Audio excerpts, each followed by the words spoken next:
एषु पंच नमोकारो सर्वपापप्रणाशनो मंगलानं च सर्वेसिं परमं अवै मंगलम्। जय जगजीव जोनि वेयाणो जगगुरु जगानंदो जगनाहो जगबंधु जय जगप्रिया महोदय।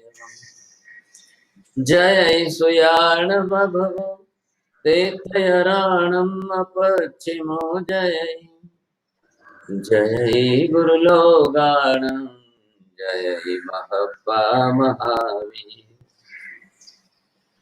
कल्याण वादवारामं द्रुतगंगा हिमाचलम् विश्वाम्भोजरविं देवं वन्देऽहं न्यासनन्दनम्। सर्वारिष्टप्रणाशाय सर्वाभीष्टार्थदायिने सर्वलब्धिनिधानाय श्रीगौतम स्वामिने नमः। श्रीसुधर्म स्वामिने नमः। अज्ञानतिमिरान्धानां ज्ञानाञ्जनशलाकया नेत्रमुन्मीलितं येन तस्मै श्रीगुरवे नमः।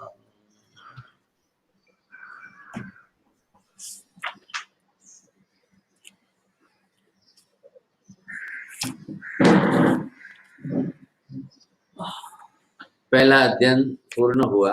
अब ये दूसरे अध्ययन की हम शुरुआत कर रहे हैं। पहले अध्ययन का सारांश सिर्फ इतना ही है कि 4 अनुयोगों के अंदर मुख्य रूप से इन्होंने द्रव्यानुयोग की प्राधान्यता बताई। 4 अनुयोग के अंदर द्रव्यानुयोग गणितानुयोग है, चरण करणानुयोग है और धर्म कथानुयोग।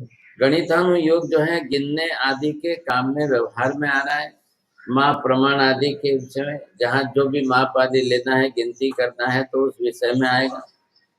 चरण करणानुयोग द्रव्यानुयोग के अनुरूप आचरण के अंदर क्रिया विधि प्रमाण में आएगा।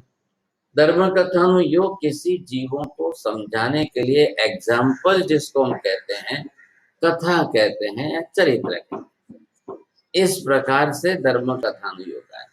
अब धर्म कथानुयोग और साथ में गणितानुयोग इनको गौण करके एक साइड में रखा।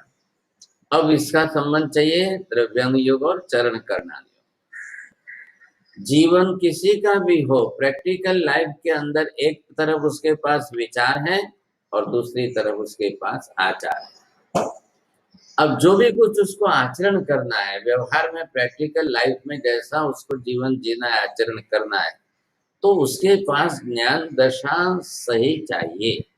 वो सही ढंग से ज्ञान से पदार्थों को, तत्वों को, व्यवहार को, हर बात को समझ सके और फिर उसके अनुरूप जो है उसको आचरण करना है। अब एक डॉक्टर बनता है तो ग्रंथ तो पढ़ेगा, पुस्तक पढ़ेगा, शास्त्र पढ़ेगा, मतलब अपने आप से पढ़ेगा या अनुभवी जो है उसको पढ़ाएंगे।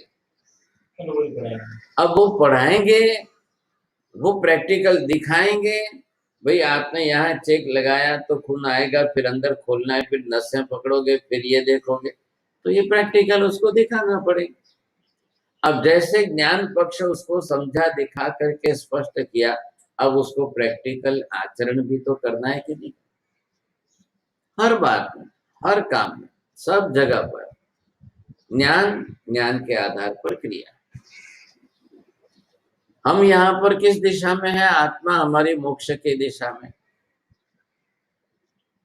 व्यवहार बदला, संसार का व्यवहार नहीं है, हमारे यहाँ पर आत्मा का धार्मिक व्यवहार है। तो हमको भी यहाँ पर क्या करना पड़ेगा? ज्ञान पक्ष आप कितना अंदर से मजबूत रखते हो और फिर उसके अनुरूप आपकी क्रिया, आचरण, व्यवहार हो रहा है, ये मेल हो रहा है। क्या कि ज्ञान क्रिया उभय पक्ष के अंदर जैसे हम देखने जाते हैं तो यहाँ आपको सबसे बड़ी समस्या आ रही है कि ज्ञानवादी जो है वो ज्ञान को तो प्राधान्यता देते हैं, लेकिन उसके सामने जाकर वैसी क्रिया आचरण करने में राजी नहीं है। वो करते नहीं है। अब यहाँ पर सबसे ज्यादा अच्छा ये है कि ज्ञान भी आपके साथ इतना ही प्रमाण में हो और साथ में क्रिया भी उतने ही प्रमाण। जैसे आनंद गंज जी के शब्दों में आपने देखा, सूत्र अनुसार जे भविक क्रिया करे, तेहनु शुद्ध चारित्र परीखो। सूत्र ज्ञान, उसके अनुरूप जो आचरण करे उसका चारित्र शुद्ध है। अब पहले में और दूसरे में फर्क देख लिया आपने, ये जीव किस मनोवृत्ति का, ये जीव किस मनोवृत्ति का है। अब तीसरा उससे भी उल्टा चल रहा था, वो अपने जीवन में ज्ञान को ही कोई प्राधान्यता नहीं, लक्ष्य नहीं है, ज्ञान की तरफ उसका कोई हेतु नहीं। अब वो कहता है मैं तो आपके लिए क्रिया करता रहूं, क्रिया करता रहूं, आचरण करता रहूं, कल्याण हो जाए। अब ये बहुत आसान रास्ता है, क्यों झंझट करना, क्या पढ़ना है, क्या सीखना है, सब कर रहे हैं ना, साथ में बैठ जाओ करते रहो। अब संवत्सरी प्रतिक्रमण करने 1000 लोग आएंगे, कितने को उसमें सूत्र अर्थ तत्व क्या समझ है, क्या जानते हैं उसमें, करना तो है बस, तो वो कर लेते हैं। अब वर्षों तक करते हैं, तो एक जने को बोलना पड़ता है 40 लोग नहीं आवे तो नहीं आवे तो कितनी नौकार, तो वह नौकार। अब ये कब तक चलेगा, हर साल आता है, हर साल उसके लिए बोलना, नहीं आवे तो लोगस नहीं आता है, तो लोगस नहीं आता है, तो ये कब तक चलेगा भाई। आप आए हो 1 साल के बाद आने वाले हो, लोगस में साथ गाथा है करके आना, चलो भाई साहब इस बार हम अनाउंस कर देते हैं, अगले साल से अनाउंस नहीं होगा, सबको लोगस गिनना। लेकिन आज दिन तक ये व्यवस्था नहीं, 50 साल हो गए, 60 साल की उम्र हो गई, अभी तक लोगस नहीं आ रहा है, नौकार गिन के गाड़ी चला रहे। अब क्या करना, ये आसान क्यों हो गया, ज्ञान की झंझट ही नहीं, हो गया काम सा। बात ही वो, चौथा वर्ग ऐसा भी है कि वो ज्ञान का और क्रिया आचरण का दोनों में से एक को भी महत्व देने को तैयार नहीं है, कुछ भी नहीं। ज्ञान से बिल्कुल विपरीत चलेगा, अज्ञानता में रहेगा, कुछ भी जानना नहीं, पढ़ना नहीं, सीखना नहीं, समझना नहीं, कुछ नहीं। वर्षों बीत जाते हैं, आप बड़े बड़े बुजुर्गों को, किसी को बड़ी उम्र वालों को पूछो, 9 तत्व के नाम तक नहीं आए, समझने को ही तैयार नहीं, जानने को ही तैयार नहीं। और फिर उसके ऊपर आचरण शू करવું છે આપણે, આપણે તો દુકાને જઈને ધંધો કરીને પૈસા કમાઈને ઘર ચલાવ પેટ ભરો, बस 600। वो क्यों सोचेंगे। अब मान लो छठे गुणस्थान पर चढ़ के साधु वेश धारण करके वो भी अगर इतनी उम्र में पहुंच करके 9 तत्व का कुछ भी एबीसीडी न जाने और वो कुछ भी आचरण न करे, तो फिर क्या होगा, ये सोचो। जीवन कैसा होगा, उसका जीवन चलेगा कैसा, और उसका लक्ष्य ही नहीं है। न ज्ञान पर लक्ष्य है, न क्रिया पर लक्ष्य है, दोनों में से अगर वो लक्ष्यहीन बन जाता है तो फिर परिणाम क्या है। तो यहाँ पर ये है कि हमको एक रास्ता ये है, सम्यक दर्शन की भूमिका में जिसको भी आना है, अगर ये भी है तो इसको इसमें आना चाहिए, ये भी है तो इसको इसमें आना चाहिए। तो यथा सूत्र तथा क्रिया, जिस तरह से वो ज्ञान अच्छी तरह से प्राप्त कर ले उसी प्रकार का वैसे व्यवस्थित आचरण, ये बात हो गई। तो इसका लक्ष्य लेकर के हमें चलना है। अब इस लक्ष्य के लेकर के चलते हुए सर्वप्रथम यहाँ विषय प्रारंभ करने के लिए पहले आपको क्या समझना है, ये एक पूरा विश्व है। अब ये विश्व किस प्रकार का कैसा है,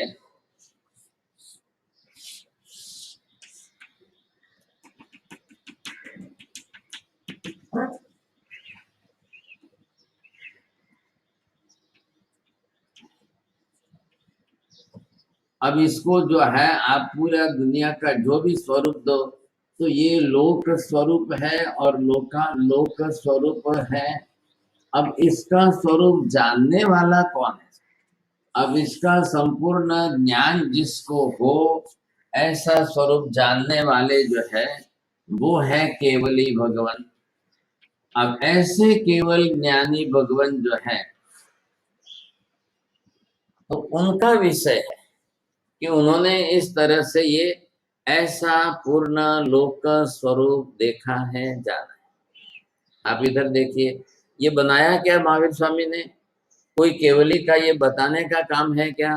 नहीं, बताना बनाना, दो शब्द में फर्क कितना है पहले ये देखो। एक शब्द जो है, ये बात आ रही है बनाना, और सामने दूसरा शब्द क्या आ रहा है?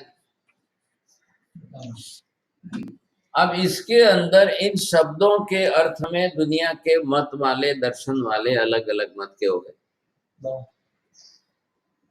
एक तरफ दुनिया के ऐसे दर्शन हो गए, वो एक ही बात करके, नहीं ये हमारे भगवान तो बनाने वाले, हमारे भगवान तो बनाने वाले, वो तो बनाते हैं।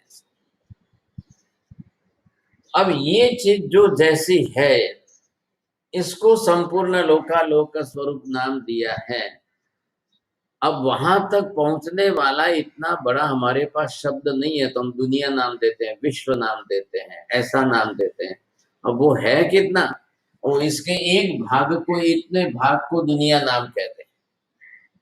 तो ये पूरा किसके ज्ञान में है? अब सर्वसामान्य लोगों के विषय की तो बात ही नहीं आ रही। अब ऐसे लोगों ने अपनी दृष्टि बुद्धि वगैरह चला करके क्या है, उन्होंने कह दिया बनाने वाला। ये बनता है, निर्माण होता है, उत्पन्न होता है, बनता है, बनाने वाला है, तो बनाने वाला है तो बनाता है, तो बन रहा है। अब ये सब बातें करके एक विभाग ऐसा कर दिया, तो एक तरफ खाली जैन रहे, उन्होंने कहा नहीं यार, दुनिया में बनाना कुछ है नहीं साहब, लोकालोक स्वरूप तो ऐसा ही है। मैं आप कह, हमारे भगवान जैसा स्वरूप है वैसा बता रहे। देखो क्या हुआ, इस बात में ध्यान दो। असत्य से सत्य की तरफ आए आप, बस।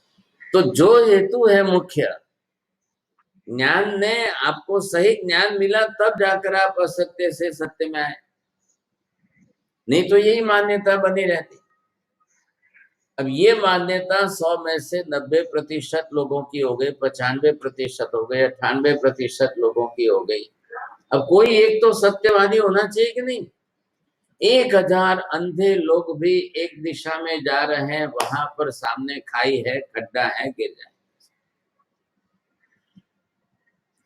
मान लो उनको लकड़ी के सहारे से खड्डा पता चलता है, लेकिन सामने आग है ये पता नहीं चले, अंधे हैं तो सब।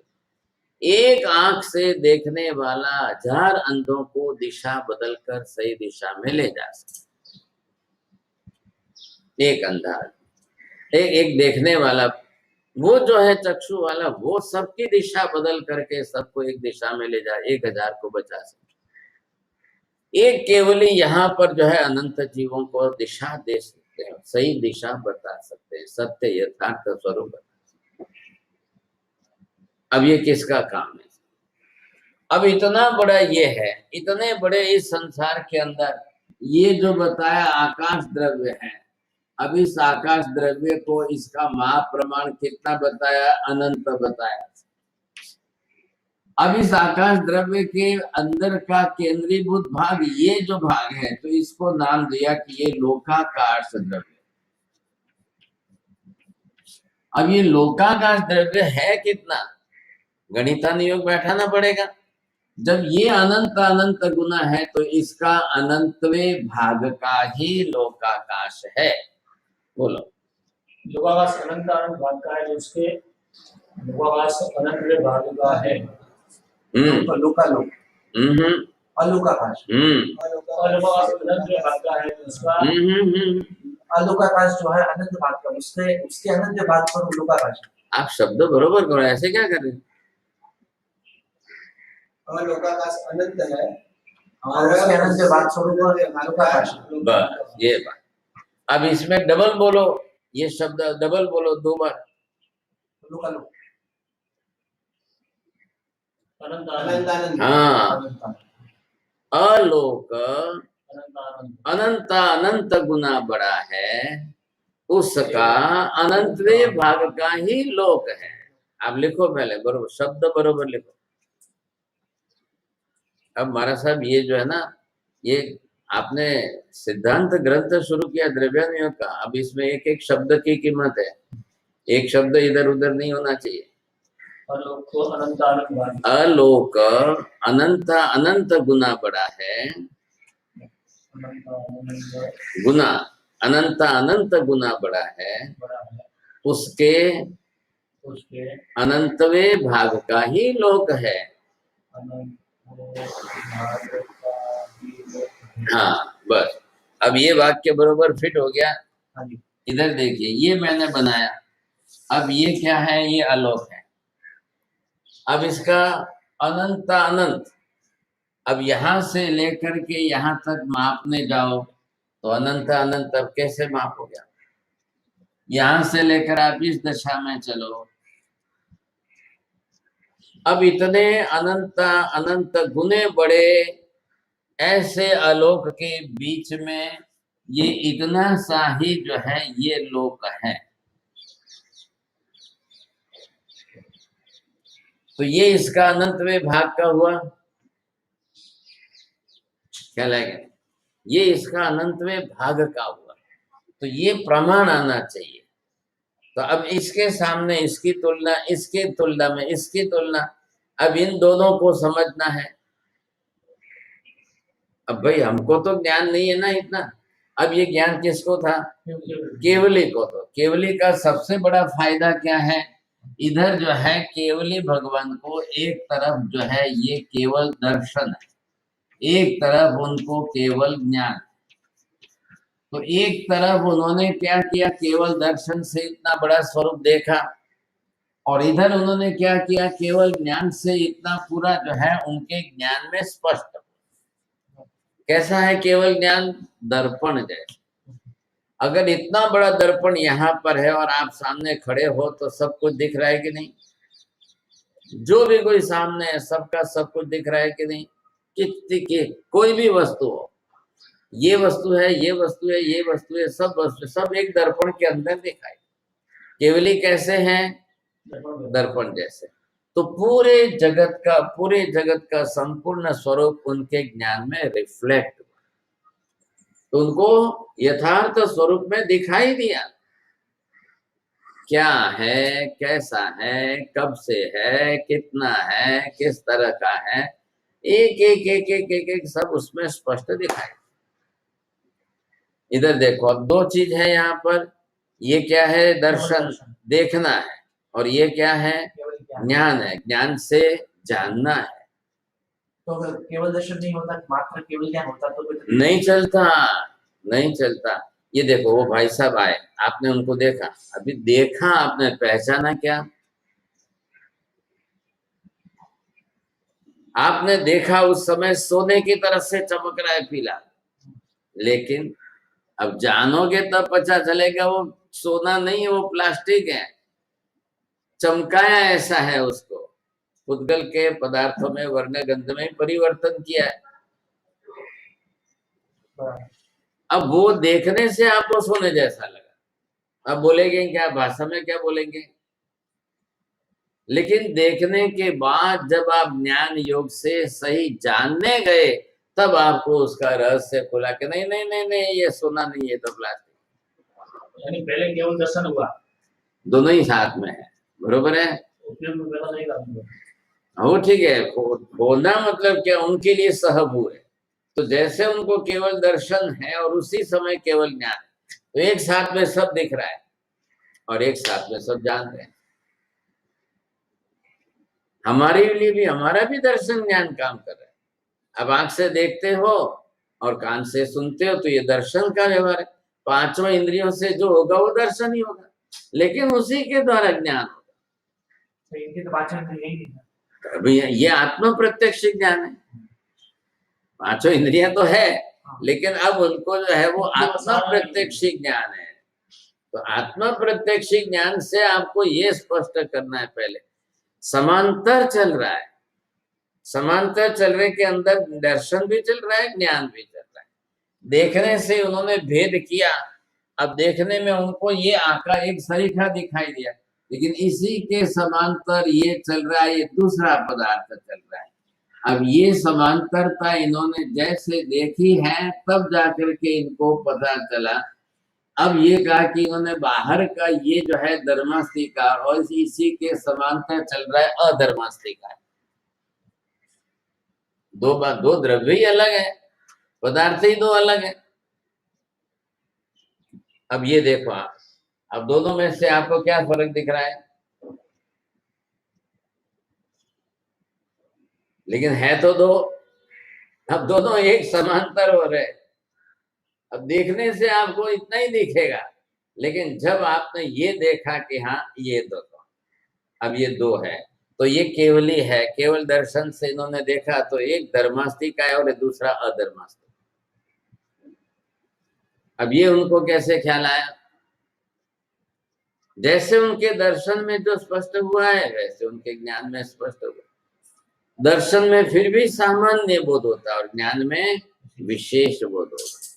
मैंने अभी क्या कहा कि भाई ये देखा, कोई भाई को देखा सामान्य से, अब वो सामान्य से देखने के बाद अब आपने जाकर उनको नाम ठाम काम पूछा, ये आपको विशेष हो गया। तो दर्शन के बाद ज्ञान का व्यवहार तो अनिवार्य। तो ये भगवान केवल ही है। अब इनका केवल दर्शन जो है ये सब इनके दर्शन में स्पष्ट हो रहा है। जो भी है, जैसा भी है, जिस प्रकार से, जिस स्वरूप में, कुछ भी उसमें से नष्ट तो होने वाला नहीं। जैसा स्वरूप है वो सब उनके दर्शन में प्रतिबिंबित हो रहा है। तो प्रतिबिंबित होने के अंदर मतलब सब कुछ स्पष्ट हो रहा है। ख्याल आया कि नहीं? अब ये इतना बड़ा है, एक इतना बड़ा मिरर आया, दर्पण है, तो हर छोटी से बड़ी चीज छे बाहर के वो भी इसमें प्रतिबिंबित हो रही, हर चीज प्रतिबिंबित हो। भगवान केवल ज्ञानी, केवल दर्शनी हो गए। अब ये कितना अनंत गुना बड़ा स्वरूप है, लेकिन उनके ज्ञान दर्शन में तो अनंत गुना बड़ा होगा तो भी आएगा, और अनंत में भाग का होगा तो भी आएगा। दोनों ही है, स्पष्ट है। तो आने ही आने उनके ज्ञान दर्शन का विषय तो बनना ही बनना है। ये विशेषता है। अब इस तरह से एक केवल ज्ञानी दर्शन से देख रहे हैं, केवल ज्ञानी केवल ज्ञान से जान रहे हैं। अब ये दोनों उनके स्पष्टता उसके साफ हो गई साहब। अब भगवान के लिए सबसे बड़ी बात क्या है? यही बात अब उनको बताना है, दूसरे को बताने के लिए, समझाने के लिए उनको अब ये विषय देना है। अब क्या करेंगे भगवान?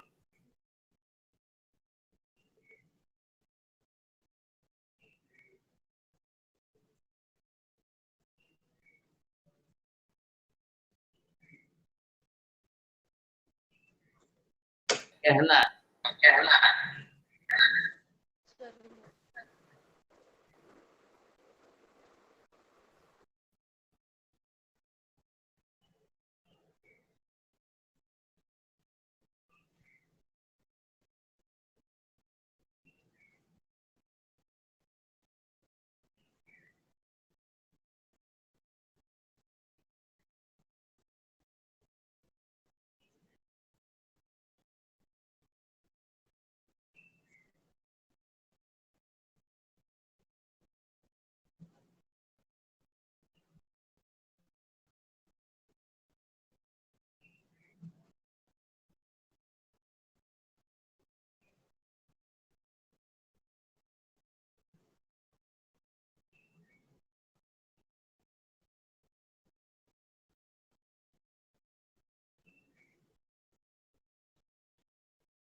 हेलो।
आप तीनों जब पढ़े ही उस प्रकार से तो उसमें से एक शब्द भी आप हटा नहीं सकते हो। आप एक शब्द भी कम तो नहीं कर सकते उसमें से। तो तीनों आपको कहना ही कहना, साथ में कहना। अब तीनों शब्दों का प्रयोग जब आप एक साथ में कह करके करेंगे तब उसके लिए एक संज्ञा देखो और व्यवहार होगा। अब आप क्या तो इसको कह सकते हैं भारत का पदार्थ राज लिखना। अगर ये नाम देते हैं पदार्थ राज है तो भी का भी कर सकते हैं, लेकिन इन्होंने फोन करके स्पर्श करके घर में बुलेट पर्याय ये तीनों संज्ञा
करना है।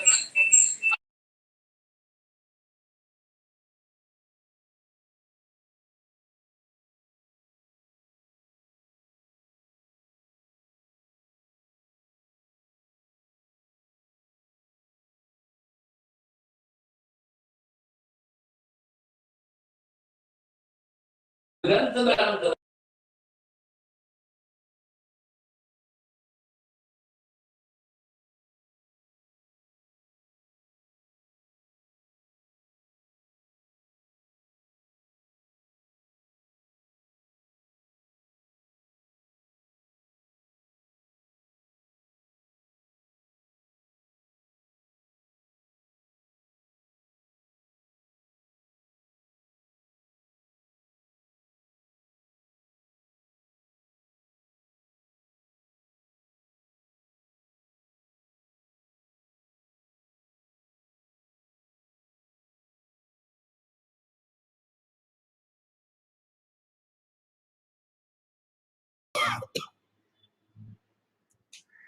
तीन पदों से इनकी विवक्षा करें उसको कहेंगे त्रिपदी। बोलो। तीन पदों से विवक्षा करें। हाँ, किसके? द्रव्य गुण पर्याय।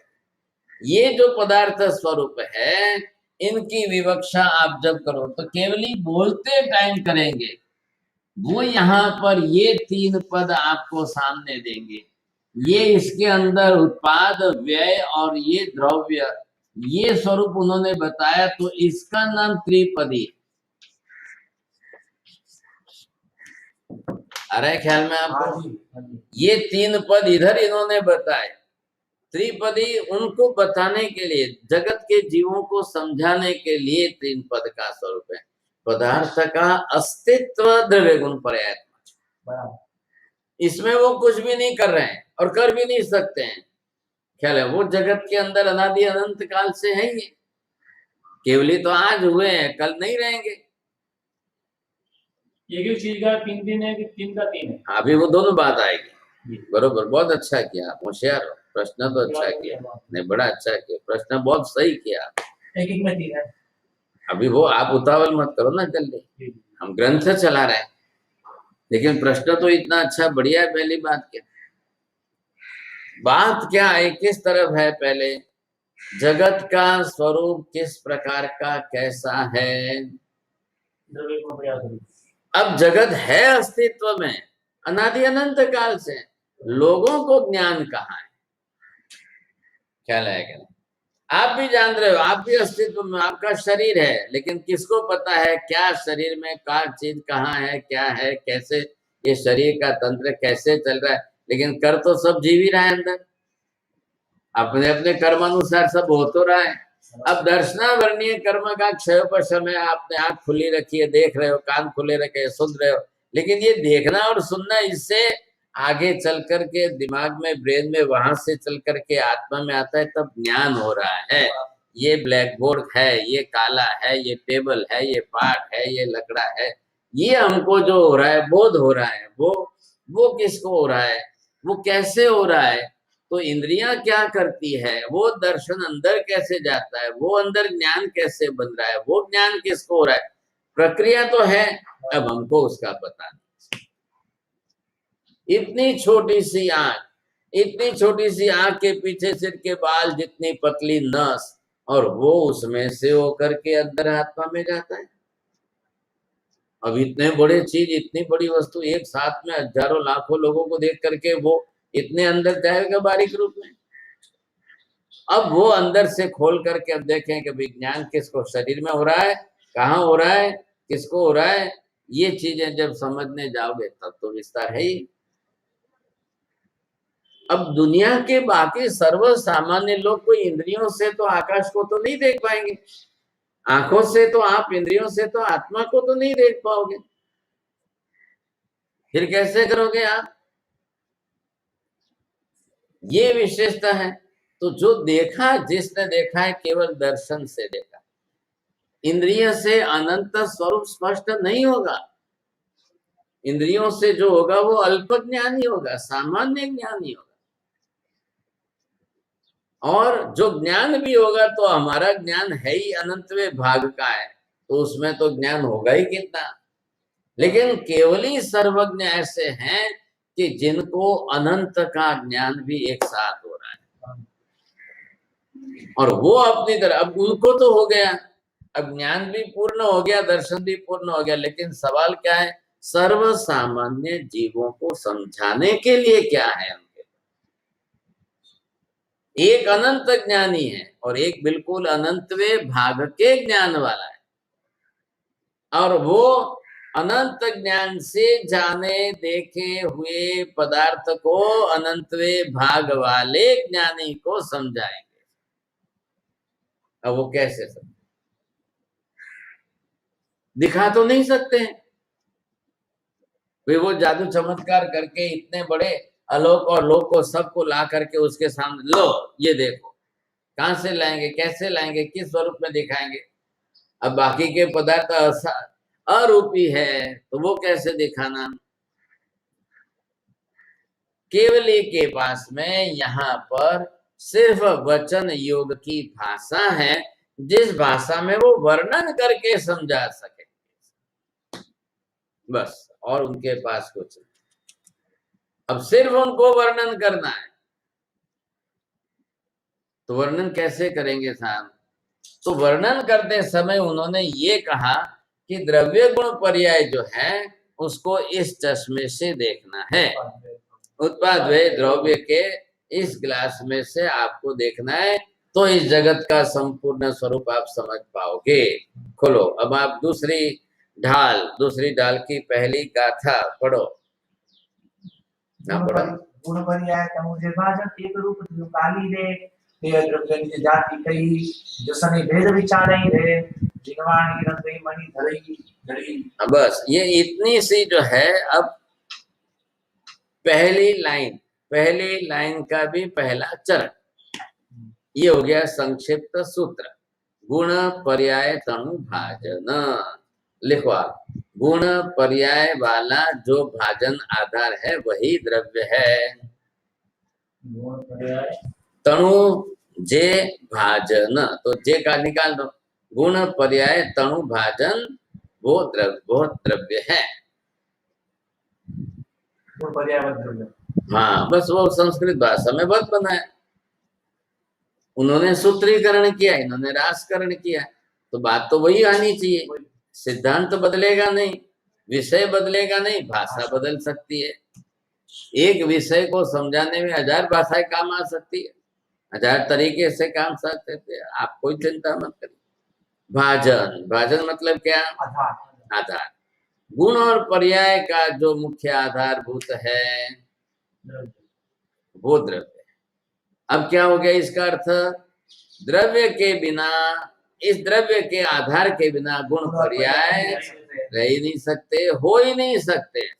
तो पहले आधारभूत द्रव्य बना साधन, अब जब आधारभूत वो बन गया तो उसके आधार पर आपके गुण पर्याय सिद्ध हो गए। ये दोनों बात साफ कर दी था। अब पूरे ग्रंथ के नामकरण का पहले स्पष्टीकरण यहाँ हो गया, द्रव्य गुण पर्याय का नाम रखा। अब प्रश्न ये करेंगे तो आपने तो यहाँ गुण पर्याय तनु भाजन बताया और इधर तो द्रव्य गुण पर्याय नाम लिख रहे, तो पहले उधर द्रव्य शब्द का प्रयोग किया क्योंकि गुण और पर्याय द्रव्य, और इधर आपने गुण पर्याय शब्द का प्रयोग किया। इधर पहले द्रव्य का शब्द नहीं लिख रहे, उधर पहले आपने द्रव्य शब्द लिखा। क्या कारण है? कारण ये क्योंकि गुण और पर्याय द्रव्य के बिना नहीं रह सकते। तो आपको क्या सिद्ध करना है, गुण पर्याय सिद्ध करना है कि द्रव्य सिद्ध करना है? जब द्रव्य सिद्ध करना है तो उसी का लक्षण ये बनेगा कि द्रव्य की पहचान क्या, द्रव्य का लक्षण क्या। आप गुण और पर्याय को सिद्ध करते समय तो द्रव्य की बात नहीं करते पहले, लेकिन द्रव्य को सिद्ध करने के लिए कारणीभूत आधार जो है इन्होंने गुण पर्याय का बताया। तो जो पहचान कराई आपको गुण पर्याय वाला जो है वो द्रव्य है। अब आप कहो कि आप गुण की पहचान कराओ तो उसके लिए लक्षण अलग बन जाएगा, आप कहो कि पर्याय की पहचान कराओ उसके लिए लक्षण अलग बन जाएगा। द्रव्य का लक्षण गुण और पर्याय, द्रव्य का लक्षण गुण पर्याय तनु भाजन, गुण पर्याय का जो मुख्य आधार है। तो मतलब क्या हुआ कि बिना गुण पर्याय के द्रव्य की पहचान आप नहीं कर सकते, तो ये उसके लिए आधार बना। अब एक रूप त्रिहु काली रे, अब ये उसका विशेषण क्या दिया है, एक रूप, तीनों काल में हमेशा ही वो उसके साथ में एक रूप है। अब एक रूप कहने का प्रयोजन क्या है, एक में रूप उससे अलग नहीं रहता है। हाँ, मतलब क्या हुआ, अविनाभाव। हाँ, तो एक रूप मतलब क्या हुआ, कौन किसके साथ, ये गुण पर्याय दोनों जो है वो द्रव्य के साथ एक रूप है। एक रूप का मतलब क्या हुआ कि भाई द्रव्य से गुण पर्याय भिन्न नहीं है, अलग नहीं है, अलग हो नहीं सकते, अलग रह नहीं सकते, ये इसके साथ मिला जुला स्वरूप है, इसी का स्वरूप समझ लो आप। भेद मत करो न, अभेद रूप में है, कहलाया क्या नहीं, उसके बिना जब ये नहीं है, क्योंकि दोनों का आधार कह दिया है, भाजन कह दिया है, तो फिर आप उसको अलग क्यों करो, अलग नहीं होना चाहिए। एक रूपता उसके अंदर साथ में आ गई, वो एक रूपता है, इसलिए वो स्पष्ट हो रहा है कि भाई गुण पर्याय वाला आधारभूत जो पात्र साधन है वो द्रव्य है। और वो कैसे द्रव्य के रूप में है, तो तीनों काल में सदा एक रूप है, इसलिए इन तीनों को अलग अलग भेद मत करो। ख्याल है, आप जो द्रव्य जिसका, अब ये कपड़ा है, देखो ये कपड़ा है और ये इसकी व्हाइटनेस, सफेदी जो है ये उसका गुण है। अब आप कहो कि नहीं व्हाइटनेस लाओ, नहीं मैंने कपड़ा नहीं मंगाया, आप कपड़ा क्यों लाए, मैंने कहा खाली व्हाइटनेस लाओ, सफेदी लाओ। अरे भाई सफेदी कपड़े की है, तो कपड़ा लाएंगे तो ही सफेदी आएगी। अब ये कैसे करेंगे आप, तो क्यों नहीं कर सकते हो, सफेदी अलग और कपड़ा अलग ये नहीं हो सकता है, एक रूप है। कोई भी द्रव्य बिना गुण के नहीं रहता है, तो गुण अलग से लाया नहीं जा सकता है, द्रव्य अलग से बताया नहीं जा सकता है, ये दोनों एक साथ एक रस एक में, ये विशेषता है। अब ये है कि भाई तीनों काल में, तीनों काल का मतलब क्या हुआ, तीनों मतलब क्या, हाँ, अब भूतकाल में भी, वर्तमान काल में भी, भविष्य काल में भी, यहाँ का संबंध इस बात के साथ जोड़ो, गुण पर्याय वाला ही द्रव्य था, गुण द्रव्य वाला ही द्रव्य रहेगा, गुण पर्याय वाले ही होगा, बस। अब इसमें कोई फर्क पड़ने वाला नहीं। अब आप अलग अलग नाम लो तब अलग अलग बैठाना, लेकिन पहले तो एक सर्व सामान्य सिद्धांत बन गया। अब द्रव्य का अस्तित्व किसको कहेंगे, जिसका तीनों काल में विद्यमान स्वरूप होना, उसी को अस्तित्व है। बोलो, जिनका तीनों काल में विद्यमान स्वरूप होना, उसी को अस्तित्व। तो ये अस्थि शब्द जोड़ दिया, अब इन सब के साथ अस्थि शब्द जोड़ो पहले, धर्मास्तिकाय, अधर्मास्तिकाय, हाँ, जीवास्तिकाय, पर्यास्तिकाय, अरे उद्गल अस्तिकाय। तो ये अस्थि शब्द जोड़ने से क्या सिद्ध हुआ, तीनों काल में उसका होना, ये अस्थि शब्द से। तो तीनों काल में आ गया, तो फिर आप बनाने की बात क्यों करते हो, कैसे बनेगा जब तीनों काल में, जब भी बनाओगे तब उसका भूतकाल, उसका भविष्य काल, उसका वर्तमान काल में तो बनेगा, लेकिन वर्तमान काल के पहले भूतकाल में, तो जब वो था तो आपने क्या बनाया, ये बात खड़ी होगी। पदार्थ अपने आप में अस्तित्व रखता है, और पदार्थ है ही द्रव्य गुण पर्यायात्मक, तो उसका अस्तित्व ही इसी प्रकार से है। जब उसका अस्तित्व इस प्रकार से है, तो फिर आप उसमें से भेद नहीं कर सकते हो। तीनों काल में एक शरीर का सदा काल जिसका अस्तित्व बना रहता है, जब सदा काल अस्तित्व बना हुआ है, तो आप उसमें एक के बिना दूसरा, दूसरे के बिना एक, द्रव्य के बिना गुण, गुण के बिना द्रव्य, ऐसा नहीं होता है। तो जब भी द्रव्य था तब भी गुण वाला था, जब भी द्रव्य होगा रहेगा तब भी गुण वाला रहेगा। जब आत्मा निगोद में थी तब भी गुण वाली थी, और जब आत्मा अस्तित्व हो जाएगी तब भी गुण वाली ही रहेगी। जब भी आत्मा निगोद में थी तब भी पर्याय वाली थी, जब आत्मा सिद्ध में चली जाएगी तो वो समय भी पर्याय वाली ही रहेगी। अब एक एक द्रव्य में, सब में घटाओ, ये हर द्रव्य के अंदर सभी द्रव्य, ये बिना द्रव्य के जगत में किसी का भी अस्तित्व नहीं है। बोलो, बिना द्रव्य के जगत में किसी का अस्तित्व नहीं है। बस ये बात ध्यान में रखो आप पहले। बिना द्रव्य के किसका अस्तित्व? द्रव्य के बिना अस्तित्व किसका बोलोगे आप? और अस्तित्व के बिना द्रव्य कौन सा? आप समझो, दोनों तरफ परस्पर। हाँ, तो इधर से इधर इसको, इधर से इधर जोड़ो इसको। बिना द्रव्य के जगत में एक भी वस्तु का अस्तित्व ही नहीं है। बस, बिना अस्तित्व के द्रव्य भी नहीं है। तो ये परस्पर हो गया। तो मतलब अभी क्या सिद्ध हुआ है? जगत संपूर्ण जो अस्तित्व रहता है वो द्रव्य वाले, द्रव्यात्मक ही जगत है। अब ये इससे थोड़ा और क्लियर करो, इसको और स्पष्ट करो। जितने द्रव्य हैं उन द्रव्यों का समूहात्मक जगत है। अब जितने द्रव्य है तो वो आप अलग अलग ढूंढ के निकालो। अब कौन कौन से द्रव्य है, कितने कैसे द्रव्य है, कैसे कैसे द्रव्य है, जितने भी आप है वो सबको इकट्ठे करो।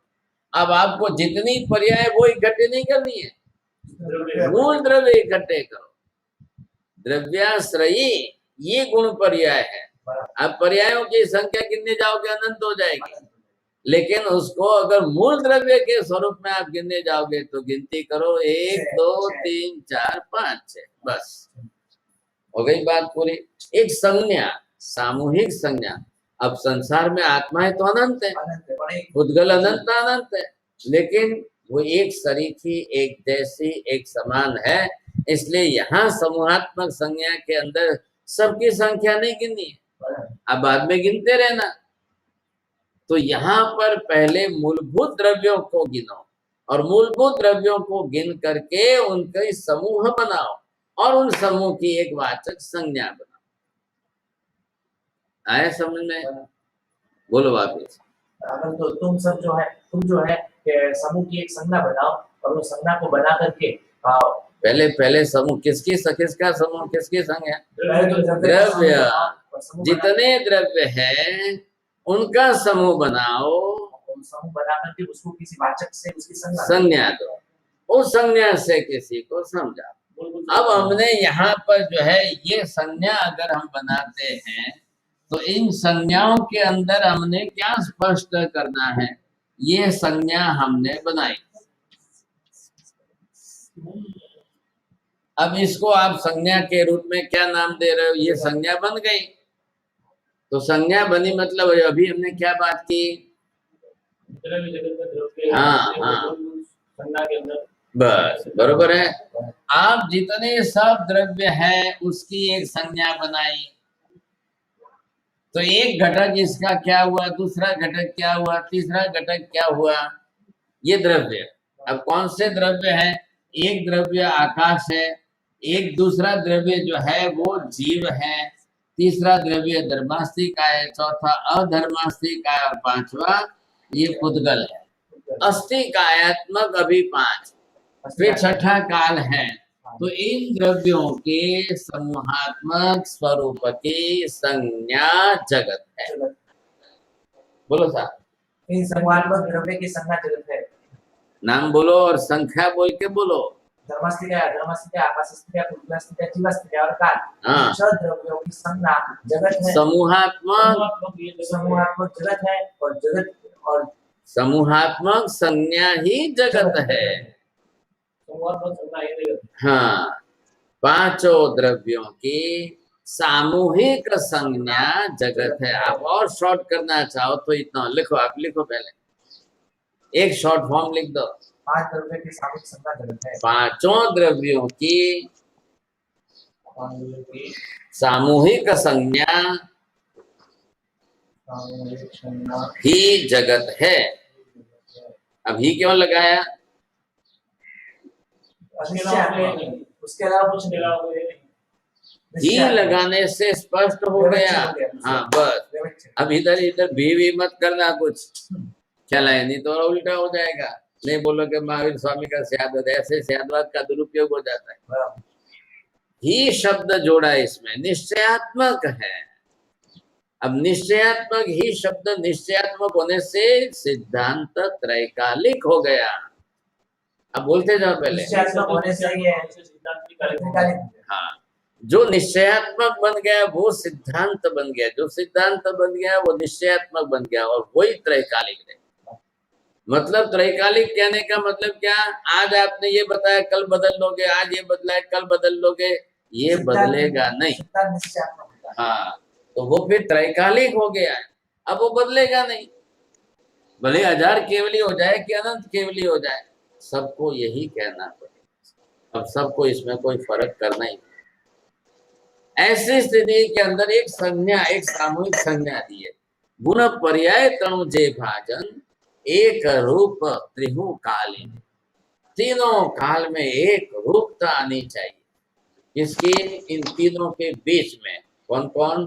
द्रव्य गुण, ये तीनों के आधार पर एक दूसरे का जो स्वरूप बना है वो त्रैकालिक सिद्धांत बन गया है। अब तेह द्रव्य निज जाति कई। अब वही द्रव्य, कौन सा द्रव्य? गुण पर्याय का आधारभूत जो द्रव्य है। अब उसकी जातियां कितनी अलग अलग बनेगी? जो द्रव्य उसके अंदर है, जिसकी जातियां समांतर रूप में एक शरीर की जैसी होगी, वो सबकी बनेगी एक जाति। जाति किसकी बनेगी? समान गुणधर्म वाले की, समान गुणधर्म वाले एक द्रव्य की जाति बनती है। हाँ, तो ये किसकी बनेगी? इधर नैयायिक लोग जो है आत्मा को जाति नहीं मानते, कारण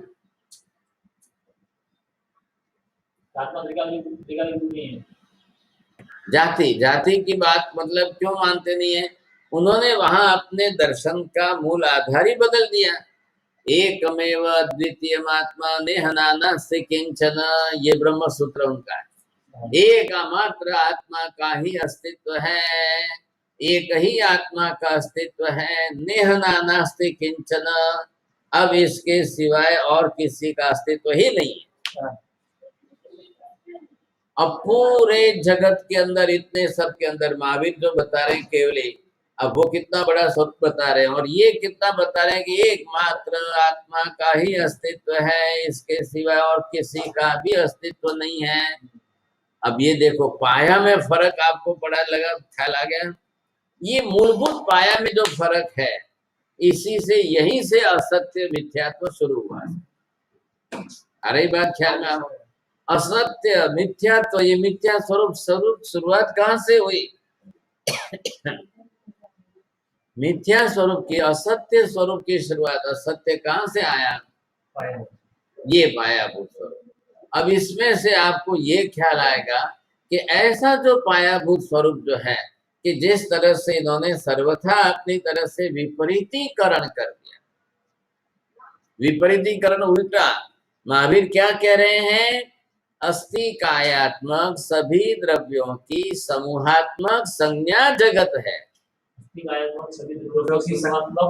संज्ञा जगत है।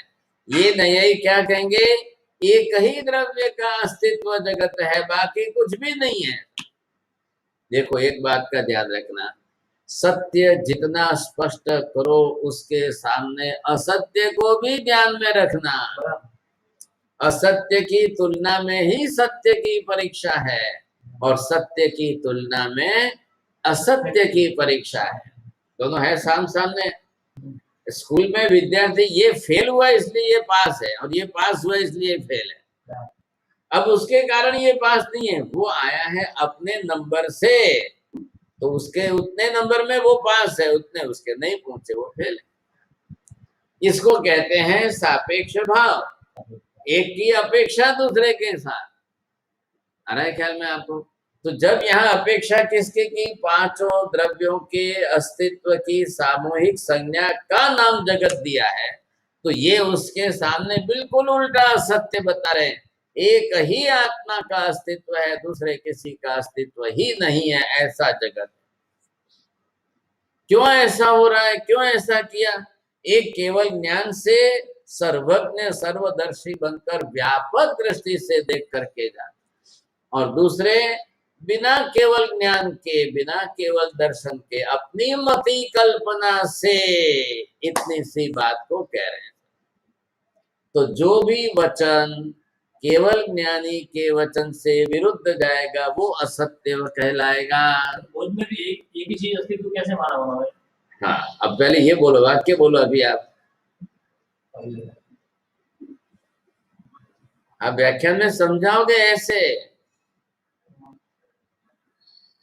जो भी चीजें जो भी विपरीत जाएगी वो असत्य कहलाएगा। केवल ज्ञानी के वचन से जो वचन विपरीत आप बोलोगे वह मिथ्या असत्य होगा। केवल ज्ञानी के वचन से जो विपरीत वचन बोलोगे वो मिथ्या, बस ख्याल है। अब ये हमको हमारे विवेक में उपयोग में रखना है, हमको दूसरों को सिखाते समझाते हुए ये विवेक में हमको उपयोग में रखना है। हमारा उपयोग सतत ये बना रहेगा कि केवली के वचन से विरुद्ध हम सोच भी न पाए, बोल भी न पाए। अब ये काम किसका है? सम्यक दर्शन की उपस्थिति का ये उपयोगाकार बनता है। तो जब सम्यक दर्शन आपका उस प्रकार का उपयोग बना हुआ है तो आप न तो केवली के वचन से विरुद्ध सोचोगे, न केवली के वचन से विरुद्ध आप बोलोगे। आगे बात स्पष्ट। जब केवली के वचन से विरुद्ध हमको जाना ही नहीं, बोलना ही नहीं है, सोचना ही नहीं है, फिर क्यों हम बात करें? अरे ये बात समझ। अब जो भी केवली के वचन से, अभी आपने क्या पूछा, वो कैसा, क्यों ऐसा कहते हैं, वो ऐसा क्यों? तो एक ही आत्मा का स्वरूप। अब उनको केवल ज्ञान नहीं है, केवल दर्शन नहीं है कि वो इतने विशाल व्यापक स्वरूप में सब कुछ देख सके, जान सके। तो वही तो बात है ना। अब आत्मा को उन्होंने, हाँ, आत्मा का ही अस्तित्व पर्याय के रूप में माना, ईश्वर को आत्मा की पर्याय बनाई, इसलिए उन्होंने वहां पर एक का ही अस्तित्व था, उसके सामने दूसरे का कोई अस्तित्व नहीं बनाना। अब विरोधाभास तो कहाँ पकड़ोगे आप उनको कि एक का ही अस्तित्व बनाकर बनाने की बात करते हो, एक तरफ बनाने की बात करते हो, एक तरफ हमारा ईश्वर सब कुछ बनाता है, करता है, और फिर आप बोलते हो कि एक का ही अस्तित्व है। ये परस्पर विरोधाभासी वाक्य। तो जब आप असत्य पकड़ोगे तो असत्य कथन के वाक्य परस्पर विरोधाभासी होने ही वाले हैं। ये जगत का निश्चित स्वभाव है। जब आप सत्य को पकड़ के रखोगे तो उसका कोई परस्पर विरोधी वाक्य ही नहीं है, बन ही नहीं सकता है विरोधाभासी वाक्य। इसलिए हमको सबसे बड़े पहला लक्ष्य ये रखना चाहिए, सत्य को ही समझना, सत्य को ही स्वीकारना, सत्य को ही जानना, ताकि आप असत्य के तरफ न चले जाओ।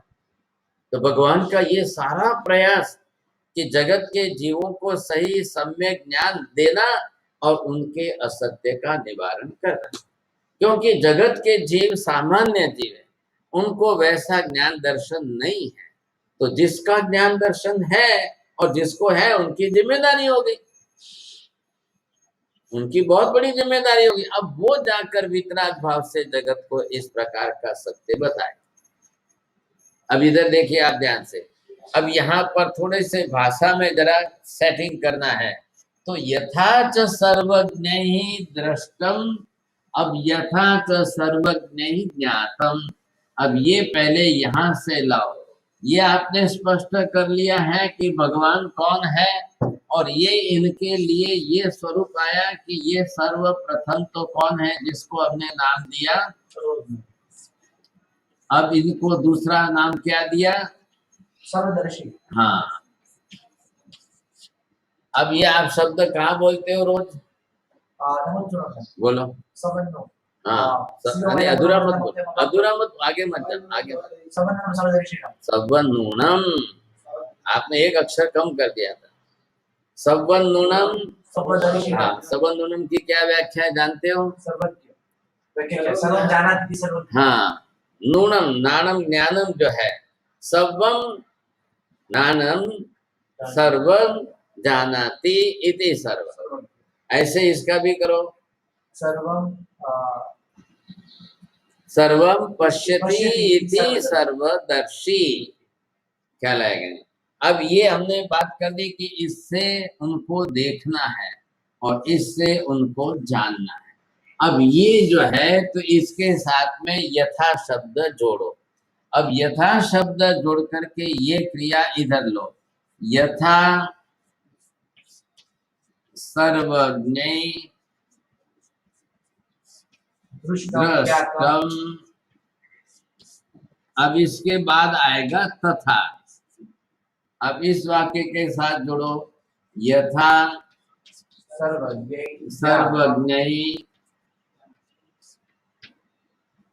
ज्ञातम।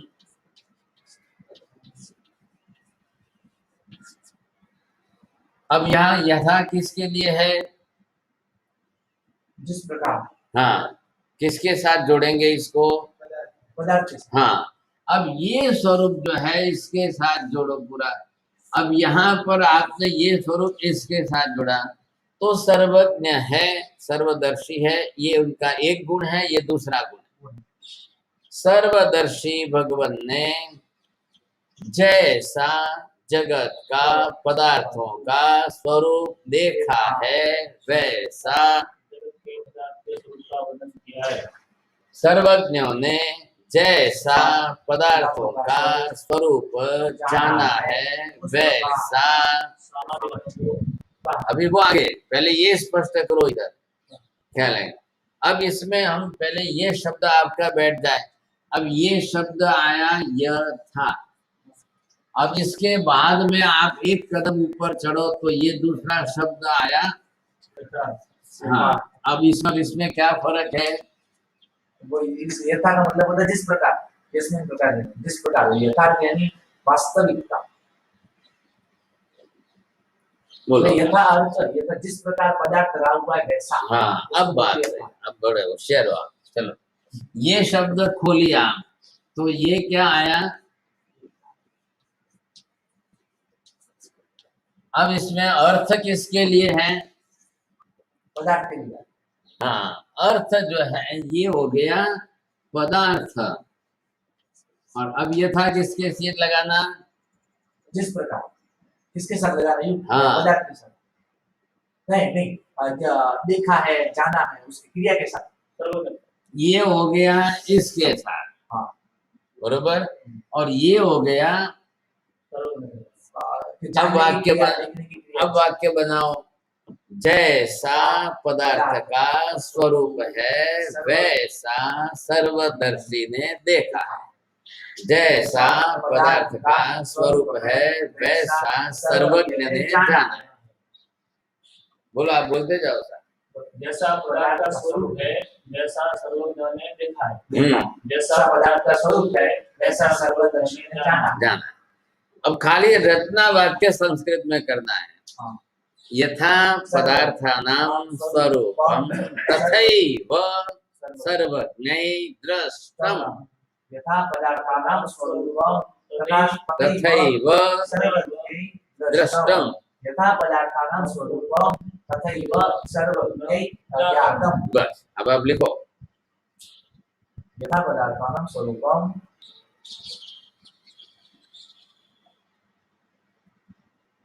तथैव सर्वज्ञै दृष्टम। एक लाइन छोड़ना फिर हिंदी के लिए। अब दूसरी लाइन, एक लाइन छोड़ के लिखो, बीच में हिंदी लिख देना। तथैव सर्वज्ञै ज्ञातम। हाँ, जिस प्रकार पदार्थों का स्वरूप है, जिस प्रकार नहीं, जैसा जैसा पदार्थों का स्वरूप है वैसा ही सर्वज्ञों ने। हाँ, अब देखना जानना मतलब क्या हुआ? ये उनका गुण है और ये पदार्थ का स्वरूप है। So now the two realities, मतलब एक साइड की एक वास्तविकता क्या है? पदार्थों की, पदार्थों के होने की वास्तविकता। हाँ, तो इसमें तो भगवान कुछ नहीं कर रहे हैं, पदार्थ स्वरूप है, न भगवान ने बनाया है, न भगवान ने उसमें कुछ किया है, न कोई परिवर्तन किया है, न कुछ भी नहीं किया। वो जो है जैसा है वैसा। अब उन्होंने अपने दर्शन से उनको स्पष्ट रूप में देखा और अपने ज्ञान से जाना। तो एक पक्ष आपका पक्का सत्य यथार्थ मजबूत हो गया। यथा अर्थम, अर्थम इति पदार्थम, हमारी भाषा में उसको वस्तु नाम दिए, संज्ञा नाम दिए। वस्तु, वस्तु भी पदार्थ ही, उसका अर्थ एक वस्तु, अर्थ शब्द का प्रयोग किया है। वत्थु सहावो धम्मो, तो वत्थु शब्द किसके लिए है? अर्थ, पदार्थ के लिए, वस्तु जो है। अब ये पदार्थ ऐसे जगत, जगत इस प्रकार का ऐसा, ऐसे जगत का स्वरूप सर्वज्ञ ने देखा, सर्वज्ञ ने कहा, ये ज्ञाता है, ये सही अंतर बीच में स्पष्ट होने चाहिए। इनके माध्यम के बिना सामान्य जीव को वैसा स्पष्ट बोध होना संभव नहीं है। अभी देखो, यथा तथा, अब इधर एक पक्ष में तो कमी नहीं है, ये तो स्पष्ट बैठ गया, ये सर्वज्ञ है और पदार्थों का अस्तित्व है। जैसा पदार्थों का अस्तित्व है वैसे सर्वज्ञ के अंदर रिफ्लेक्ट हुआ है, प्रतिबिंबित हुआ है, उसमें फिर एक भी वस्तु कमी रही नहीं।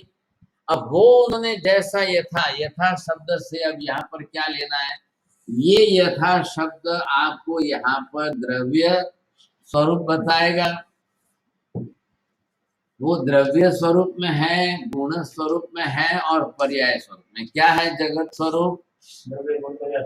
द्रव्य गुण पर्यायात्मक क्या है? जगत। जगत जो है वो द्रव्य गुण पर्यायात्मक है। इसमें महावीर स्वामी ने कुछ नहीं किया है, इसमें कोई स्पर्श भी नहीं किया है। तो जैसा है अभी वैसा की बात आगे, इधर आगे जोड़ना है। इधर आधा पक्ष पहले क्या हुआ? यथा पदार्थानां स्वरूपम। हाँ, अब वो इनके साथ जोड़ो, यथा पदार्थानां। अब यथा पदार्थानां यथार्थ स्वरूपम, तो एक विशेषण जोड़ो। हाँ, यथा पदार्थानां यथार्थ स्वरूपम, यथार्थ स्वरूपम विद्यते विद्यमानम तथैव सर्वदर्शिभिः दृष्टम, सर्वदर्शिभिः दृष्टम। हाँ, अभी दूसरा वाक्य, यथा पदार्थानां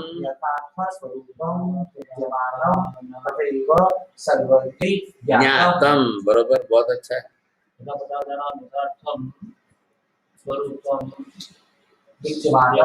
विद्यते तथैव सर्वज्ञ ज्ञातम, उन्होंने जाना। हो गया ये स्पष्ट। अब इसके बाद मतलब ये दो पक्ष आपने किए, पदार्थ स्वरूप और उसके ज्ञाता का स्वरूप, इसमें कहीं पर भी कोई कमी नहीं है। अब इधर की बात जब आएगी तो इधर की बात में फर्क कहाँ पड़ रहा है साहब? जैसा अब पदार्थों का स्वरूप है, जैसा सर्वज्ञ ने जाना है, तो ये तो बात इनकी आ गई। अब ये इनके पास क्या है कहने के लिए? वितरागता है।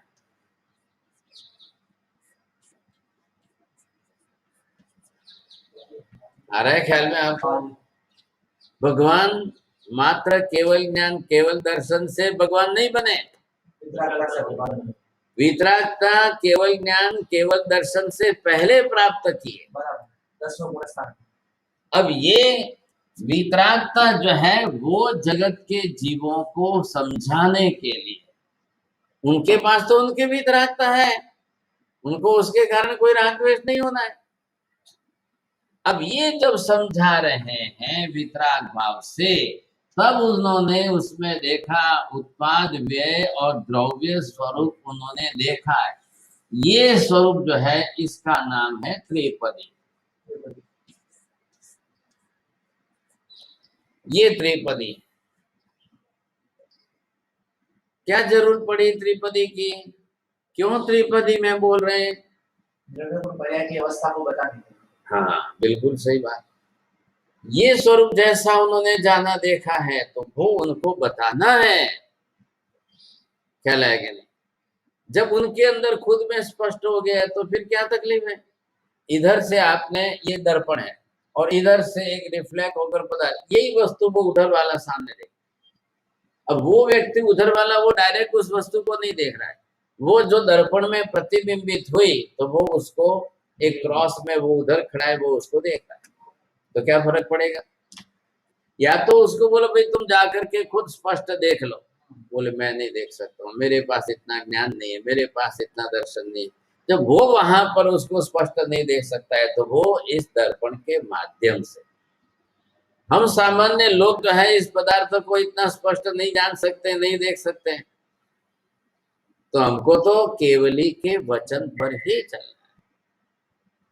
केवली वचन, इधर देखो ये केवली है इस प्रकार के सर्वज्ञ, सर्वज्ञ के लिए ही दूसरा शब्द है केवली। अब ये वितरागी है, अब इन्होंने अपनी इस भाषा में जो वचन का प्रयोग किया ये उनका वचन है, जो बोला समझाने के लिए जिस माध्यम से भाषा प्रकट की वो है वचन। अरे ख्याल में आपको, अब जिस वचन से उन्होंने भाषा प्रकट करते हुए स्पष्टीकरण किया वो भाषा त्रिपदी की भाषा है। जो वो समझा हाँ, त्रिपदी की बात, त्रिपदी पदार्थ नहीं है। पदार्थ क्या है, हाँ द्रव्य गुण पर्याय ये पदार्थ है, पदार्थ इस स्वरूप में है। ये त्रिपदी उसको पदार्थ के स्वरूप को कहने की भाषा पद्धति है। बोला पदार्थ के स्वरूप को कहने की पद्धति है।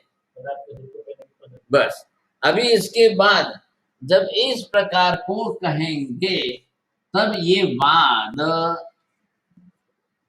वदनम ख्याल है, कथनम कथितम तद्वाद, जो उनको बोलना है जो उनको कहना है वो कहने के लिए जो वाद कथन आया, ये वाद उन्होंने किस तरह से कहा, तो एक जो है पूर्ण संपूर्ण रूप से कहना है और एक आंशिक रूप से कहना है। अरे ख्याल में ये पूर्ण रूप में कहने के लिए जो भाषा पद्धति है वो स्यादवाद, और ये आंशिक रूप में कहने की भाषा पद्धति को नयवाद। लेकिन कहना क्या है उनको, पदार्थ का ही स्वरूप कहना है। जब वो बोलेंगे कहेंगे तब उनकी भाषा पद्धति दो प्रकार की है, इसलिए वाद शब्द साथ में जोड़ा है। कथनम, कथन करने अर्थ में जो वाद शब्द जोड़ा है तो वो मुख्य हेतु है उसका। अब ये वादन कथन की भाषा जो लाई बीच में समझेंगे तो बिना कहे तो कैसे पता चलेगा। हाँ। अब बिना कहे भगवान केवली है, भगवान को तो ज्ञान हो गया, भगवान सर्वज्ञ सर्वदर्शी है तो भगवान को तो दर्शन भी हो गया, ज्ञान भी हो गया। अब उनके बिना बोले तो दूसरे को किसको ज्ञान प्राप्त होगा, कैसे होगा। इधर देखो, इधर केवली बैठे, मैं उनके बाजू में बैठा हूं, मेरे को क्या ज्ञान होगा, कैसे होगा। बिना कहे बिना समझाए तो नहीं। इसलिए अन्य जो नहीं बोल सकते हैं वैसे कर्म वाले को भी अगर केवल ज्ञान हो गया तो वो तीर्थंकर नहीं बनता। मूक केवली वो अपने आप में केवल ज्ञानी बन सकते हैं, उनके कर्म का क्षय हुआ तो वो केवल ज्ञानी बन सकते हैं, लेकिन वो सामान्य केवली बन करके अपनी आत्मा का कल्याण करके जा सकते हैं। लेकिन जिनको तीर्थंकर बनना है वो कभी मुख केवली नहीं। जो शरीर के अंदर अंग रचना ही नहीं हुई है जन्मजात, तो कहां से आएगी। जो उसका कारण क्या था दशावनी कर्म, बरोबर, वो तो कारण नष्ट हो गया, कारण नष्ट हो गया, लेकिन शरीर की अंग रचना नहीं बनेगी ना। शरीर की अंग रचना बनेगी गर्भावस्था में, और उसके बिना उनको जो है उन्होंने साधना की, अपना कर्म क्षय किया, केवल ज्ञान केवल दर्शन हो गया। अंग रत्ना कैसे? कोई केवल ज्ञान होने से अंग रत्ना थोड़ी बनती है। दर्शनावली कर्म जो क्षय हो गया, अनंत दर्शन बुद्धि जो प्राप्ति हुई है, तो उसका कार्य क्या? उसका कार्य वो सब देख रहे हैं, सब कुछ देख रहे हैं, और उसके कारण बोलना नहीं है। इधर आपने क्या देखा, ये इस तरफ है, केवल ज्ञान से जानना है, केवल दर्शन से देखना है, बोलना नहीं है। बोलना केवल दर्शन का काम जरूरी नहीं है। लेकिन वो तो ये दर्शन क्या? दर्शन यानी पांचों इंद्रिय का सामान्य कार्य। पांच, तो वो इंद्रिय ज्ञान है, वहां तक इंद्रिय व्यवहार है। अब ये कौन सा है? आत्म प्रत्यक्ष दर्शनम, केवल दर्शनम इति आत्म प्रत्यक्ष दर्शनम, आत्म प्रत्यक्ष ज्ञानम केवल ज्ञान।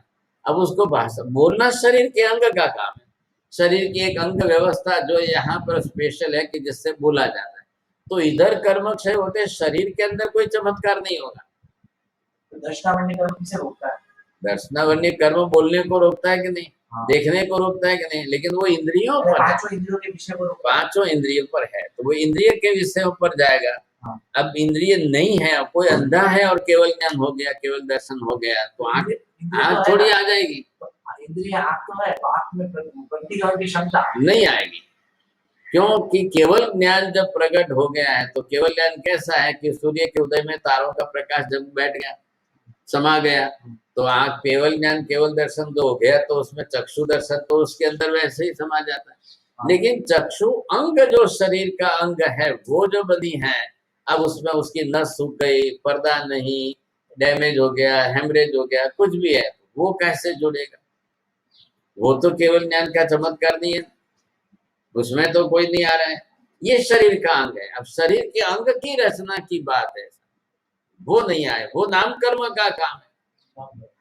शरीर की अंग रचना कौन करता है? नाम कर्म का निर्माण। तो वो जो काम उसका है तो वो करेगा। यहाँ वो अंग क्षति जो है वो बनी रहेगी। उनका आवरणीय कर्म उनका नष्ट हो गया, तो आत्मा के अंदर केवल ज्ञान केवल दर्शन हो गया, उसमें उनको कोई कमी नहीं आ रही। अब आपने इधर पूरा चित्र क्या समझा है? पदार्थ स्वरूप द्रव्य गुण पर्यायत्मक, पदार्थ स्वरूप का यथार्थ बोध। अब यथार्थ किसको होगा? जिसको यथार्थ ज्ञान है, संपूर्ण ज्ञान दर्शन है, उसी को, उसके सिवाय तो संभव नहीं है। तो ऐसे केवल ज्ञानी केवल दर्शनी को जगत के स्वरूप का जो ज्ञान दर्शन हुआ, अब उन्होंने अपने वितराग भाव से कहना शुरू किया। अब मान लो नहीं भी कहे तो वो अपने अंदर सत्य को जानेंगे। लेकिन केवली तीर्थंकर है, केवल ज्ञान अलग चीज है, तीर्थंकर अलग चीज है। तीर्थंकर पना, तीर्थंकर नाम कर्म की पुण्य प्रकृति के उदय से, और केवल ज्ञान केवल दर्शन ज्ञानावरणीय दर्शनावरणीय कर्म के संपूर्ण क्षय से। अब ये दो मिल गए, इकट्ठे हो गए, तो उनको कहना ही पड़ेगा। तो कहने के लिए उन्होंने अपनी तरह से रागद्वेष का मोहनीय कर्म संपूर्ण क्षय करके वितरागता प्राप्त कर ली है। और ये वितरागता प्राप्त होने के कारण अब वो पदार्थ को कहने के लिए, जगत को स्पष्ट करने के लिए पदार्थों में से एक एक बात को खोल के कहेंगे। तब उन्होंने उत्पाद स्वरूप भी बताया, व्यय स्वरूप भी बताया, द्रव्य स्वरूप भी बताया। अब इसके बिना जगत आपको स्पष्ट नहीं होगा, समझ में नहीं आएगा। आ रहा है ख्याल में आपको? हाँ, ये त्रिपदी कहने के लिए, किसके स्वरूप को? पदार्थ स्वरूप को कहने के लिए एक त्रिपदी माध्यम बताया। अब ये वर्णन करके भगवान कथन पद्धति, कहने की, बोलने की सिस्टम, एक पद्धति को जब संपूर्ण सापेक्ष भाव से कहेंगे तब स्याद्वाद की भाषा है, और जब आंशिक बात से कहेंगे तो अब इस बात को सुन करके गणधर जो है भगवान के वचन में से शास्त्र की, तत्व की रचना करेंगे। भगवान तो संपूर्ण स्याद्वाद नहीं कहेंगे ना, भगवान ये भी तो कहेंगे ना कि एक नए से, एक अंश से लोग इतना ही मानते हैं। केवल ज्ञानी है ना, तो त्रिकाल ज्ञान हुआ, सब कुछ जान रहे हैं, सब कुछ देख रहे हैं कि भाई ये लोग ऐसे, ये लोग ऐसे, इसको एक अंश से ही देख रहे हैं, ये लोग मात्र इसका आंशिक बोध ही कर रहे हैं। ये लोग इसको इतने ही अंश में जान रहे हैं। कोई भी वचन प्रयोग तो नयवाद से ही होता है लगभग। नयवाद से ही होता है ऐसा मतलब, वचन प्रयोग स्याद्वाद की भाषा में भी होता है। हाँ, लेकिन व्यवहार भाषा नहीं, आप व्यवहार भाषा में जब आप द्रव्य की अपेक्षा से बोल रहे हो कि पर्याय की विवक्षा करके बोल रहे हो, पर्याय की विवक्षा करके बोलोगे तब आपके वचन नयवाद के बने। हाँ, पर्याय। अब आप संपूर्ण पदार्थ की अपेक्षा से बोल रहे हो तो फिर आपका स्याद्वाद। अब उसमें आपको एक सापेक्ष भाव का शब्द जोड़ना पड़ेगा, अपेक्षा उसमें साथ में रखनी पड़ेगी। उस अपेक्षा को कहने के लिए एक हम जिज्ञासा खड़ी करके रखते हैं, इसलिए स्यात् शब्द लगाना है। स्यात् अस्तित्वम आत्मा, स्यात् नास्ति आत्मा, स्यात् अस्ति आत्मा। तो ये वहां पर स्यात् शब्द उसके लिए उस अपेक्षा को खड़ी कर दी, ताकि सुनने वाले को वहां पर उस पदार्थ का स्वरूप पूर्ण नहीं आए, वाक्य रचना पूरी हुई है। तो वाक्य रचना जो पूरी हुई है, तो वाक्य रचना के अंदर बोध पूरा नहीं हुआ है, विषय का बोध पूरा नहीं हुआ है। इसलिए एक वाक्य आपका एक स्टेटमेंट एक धर्म को लेकर बनेगा, तो आप स्यात् शब्द लगाकर बोलोगे तो स्यात् शब्द से आगे के दूसरी अपेक्षा खड़ी रहेगी, तो सुनने वाला समझेगा कि वो हाँ चलो आपने इस अपेक्षा से ऐसा कहा है, ठीक है, अब दूसरी अपेक्षा से बोलो। तो दोनों फिर वापिस दूसरा भी सामने स्पष्ट हो जाएगा। ये उसका मुख्य हेतु है। हाँ, तो ये स्याद्वाद की भाषा है। लेकिन जगत के अंदर अल्पमति जीव सर्वज्ञ नहीं है। अल्पज्ञ जीव जो है वो कैसे समझेंगे? अंश अंश अंश अंश में एक अंश को करते करते वो समझेंगे, तो उनके लिए भाषा बन जाएगी नयवाद। तो वैसा भी तो जगत है, वैसे भी लोग। केवली का कर्तव्य क्या है? एक तरफ पदार्थ स्वरूप को स्पष्ट जानना देखना और उसी को यथार्थ स्वरूप में कहना। तो ये यथार्थ स्वरूप दोनों तरफ आ गया, इस तरफ भी आ गया, इस तरफ भी आ गया। इस तरफ जब यथार्थ स्वरूप आया, पदार्थ स्वरूप जानना। अब पदार्थ स्वरूप जैसा उन्होंने जाना देखा, अब उसी को यथार्थ कहने के लिए क्या चाहिए? वितरागता। अभी इधर देखो, केवल ज्ञान केवल दर्शन हो लेकिन वितरागता नहीं हो तो नहीं चले, नहीं कह सकते, कह नहीं सकते हैं, वस्तु का यथार्थ स्वरूप वो कह नहीं सकते हैं। इसलिए क्या हो गया? दोनों अनिवार्य हो गए। यह हो ही गया, ऐसे ही कल्पना नहीं, कल्पना नहीं करना है। दुनिया के अन्य लोग जो है गौतम बुद्ध दर्शन अपने भगवान गौतम बुद्ध को बोधि ज्ञान वाला मानते हैं, लेकिन वो कहीं वितरागता शब्द का प्रयोग नहीं करते। नैयायिकाः अपि स्वस्य ज्ञातो भगवानम सर्वज्ञ एव कथयन्ति। तेषां मते तेषां भगवान सर्वज्ञ एव।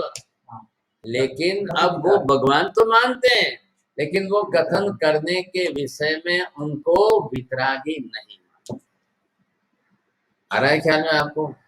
अब राम है कृष्ण है, जो उनके अवतार हैं, उनको अवतारवाद माना है। अब उनको वो सर्वज्ञ कहते हैं। ते तो सर्वज्ञाः सर्वं जानाति इति सर्वज्ञाः। लेकिन अब उन्होंने वितराग बन करके उपदेश दिया है जगत को, ऐसा नहीं कह रहे हैं। पदार्थ का स्वरूप कैसा बताया? ये रामायण में एक अक्षर भी नहीं आता है, महाभारत में ऐसा एक अक्षर नहीं आता। वितरागता का मतलब जैसा जाना देखा है वैसा एज इट इज कहना है, यथार्थ स्वरूप ही कहना है। तो उसमें आप अपना राग द्वेष बीच में नहीं जोड़ेंगे। हाँ बस, तो कहने के लिए राग द्वेष हो जाएगा। आप जब एक स्वरूप कहो दूसरा स्वरूप नहीं कहो, आप ऐसा को वैसा को। आपने कह दिया जगत में एकमेव आत्मा, एकमेव आत्मनः अस्तित्वं न हेना नास्ति किंचन अन्यस्य कस्यापि अस्तित्वमेव नास्ति। जगत में अन्य किसी का अस्तित्व ही नहीं है, तो ये राग द्वेष नहीं हुआ। एक वितराग के बिना सर्वज्ञ कैसे बनेंगे? आप ये जानते हो, जैन दर्शन की प्रक्रिया जानते हो, इसलिए आप बोल रहे हो। लेकिन वहां पर जो है बौद्ध दर्शन में, नैयायिक वैशेषिक दर्शन में, वो तो ये प्रक्रिया जानते ही नहीं है, समझते ही नहीं है कि भी पहले वितरागता होगी फिर केवल ज्ञान केवल दर्शन होगा। उनके लिए तो कुछ नहीं है। भगवान के लिए एक विशेषण उन्होंने दे किया, अस्माकं ये ते ईश्वरः ते सर्वज्ञाः सन्ति। ईश्वरः सर्वज्ञ एव, सर्वज्ञा भावे ईश्वरा भावः, यह सर्वज्ञ नास्ति स ईश्वरः नास्ति। अब ये उनके मत है, ख्याल है कि नहीं। जैन दर्शन में ये स्पष्ट हो गया, यह सर्वज्ञ सह वीतरागी एव, यह वीतरागी स एव सर्वज्ञ भवति, वीतरागत्वा भावे सर्वज्ञम नैव सिद्ध्यति। ये जैन दर्शन का सिद्धांत है, लेकिन उनके वहां पर ये बात नहीं है। इसलिए अब वितरागता के लिए निश्चित हो गया केवल ज्ञान दर्शन। अब आप पूरी रामायण पढ़ लो, कब केवल ज्ञान हुआ राम को, कोई एक अंश की बात भी नहीं आएगी। अब जैसे महावीर स्वामी को केवल ज्ञान हुआ तो उन्होंने क्षपक श्रेणी पर आरूढ़ हुए, फिर उन्होंने सर्व कर्म का क्षय किया, फिर चारों घाती कर्म का क्षय किया, ऐसी कोई प्रक्रिया उनमें है ही नहीं था। लेकिन उनको बोलो कि राम को सर्वज्ञ मानते हो कि असर्वज्ञ मानते हो, और नहीं, राम सर्वज्ञ। पहली बात यहाँ वही पकड़ के रखेंगे। अब जब वो सर्वज्ञ है तो वितरागी है, वितराग भाव से वचन प्रयोग किया है। बोले राम ने रामायण में कोई उपदेश नहीं दिया है उनके लिए, इसलिए वहां पर कोई त्रिपदी की बात नहीं, न कोई स्याद्वाद की भाषा की बात है, न कोई कथन करने की बात है, कुछ भी नहीं है। बस अब उनका कोई प्रश्न ही नहीं खड़ा। यही बात श्री कृष्ण महाभारत के अंदर, न उनको श्री कृष्ण को कोई केवल ज्ञान केवल दर्शन होने की प्रक्रिया बताई, कोई रीत नहीं बताई। बस एक जो है युद्ध के मैदान में अर्जुन युद्ध लड़ने को तैयार नहीं था, वहां श्री कृष्ण उसको कह रहे उठा धनुष कर युद्ध। वो कहता है कि सब मेरे ही तो रिश्तेदार सगे संबंधी है, क्या किसको मारो, ऐ तो उठा समझे।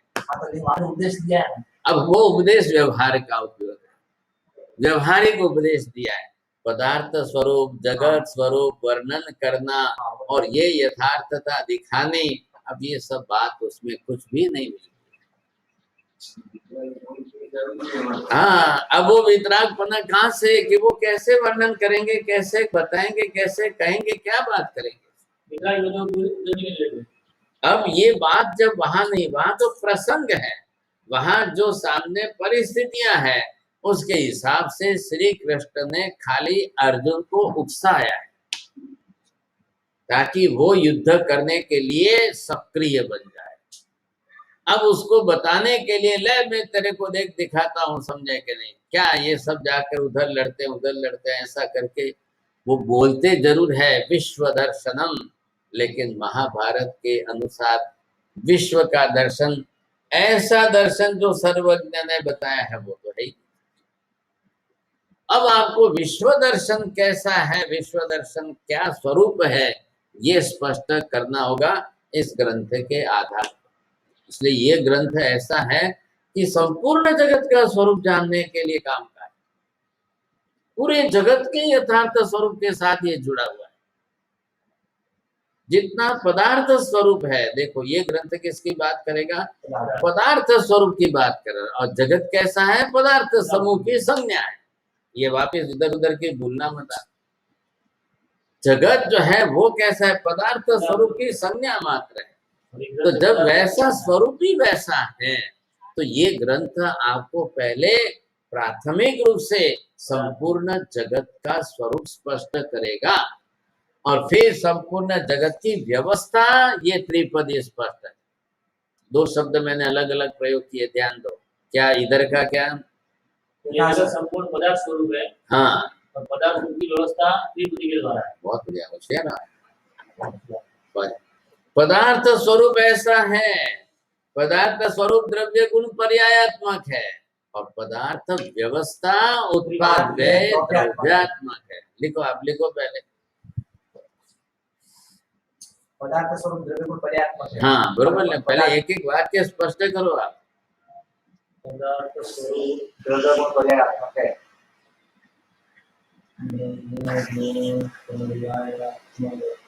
पदार्थ की व्यवस्था उत्पाद द्रव्यात्मक।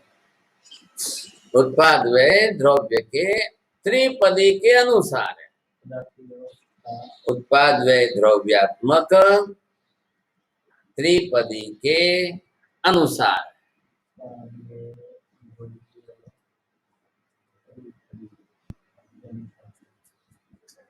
आ रही बात ख्याल में आपको?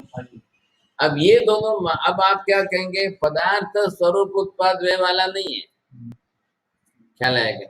ये उसकी व्यवस्था कर रहा है। तो भगवान पदार्थ स्वरूप कह रहे हैं कि भगवान त्रिपदी कह रहे हैं? भगवान त्रिपदी कह रहे हैं। पदार्थ का स्वरूप तो बताइए। बताइए बताइए, मत बोलो ऐसा। भगवान पदार्थ के स्वरूप को त्रिपदी के द्वारा कह रहे हैं। हाँ, अब आएगा। हाँ हाँ, पदार्थ का स्वरूप कैसा है ये कहने के लिए त्रिपदी है। तो त्रिपदी से ये जोड़ के बोलो, पदार्थ स्वरूप को कहने की पद्धति त्रिपदी है। पद्धति शब्द जोड़ो, पदार्थ के स्वरूप को कहने की पद्धति त्रिपदी है। आया ख्याल में?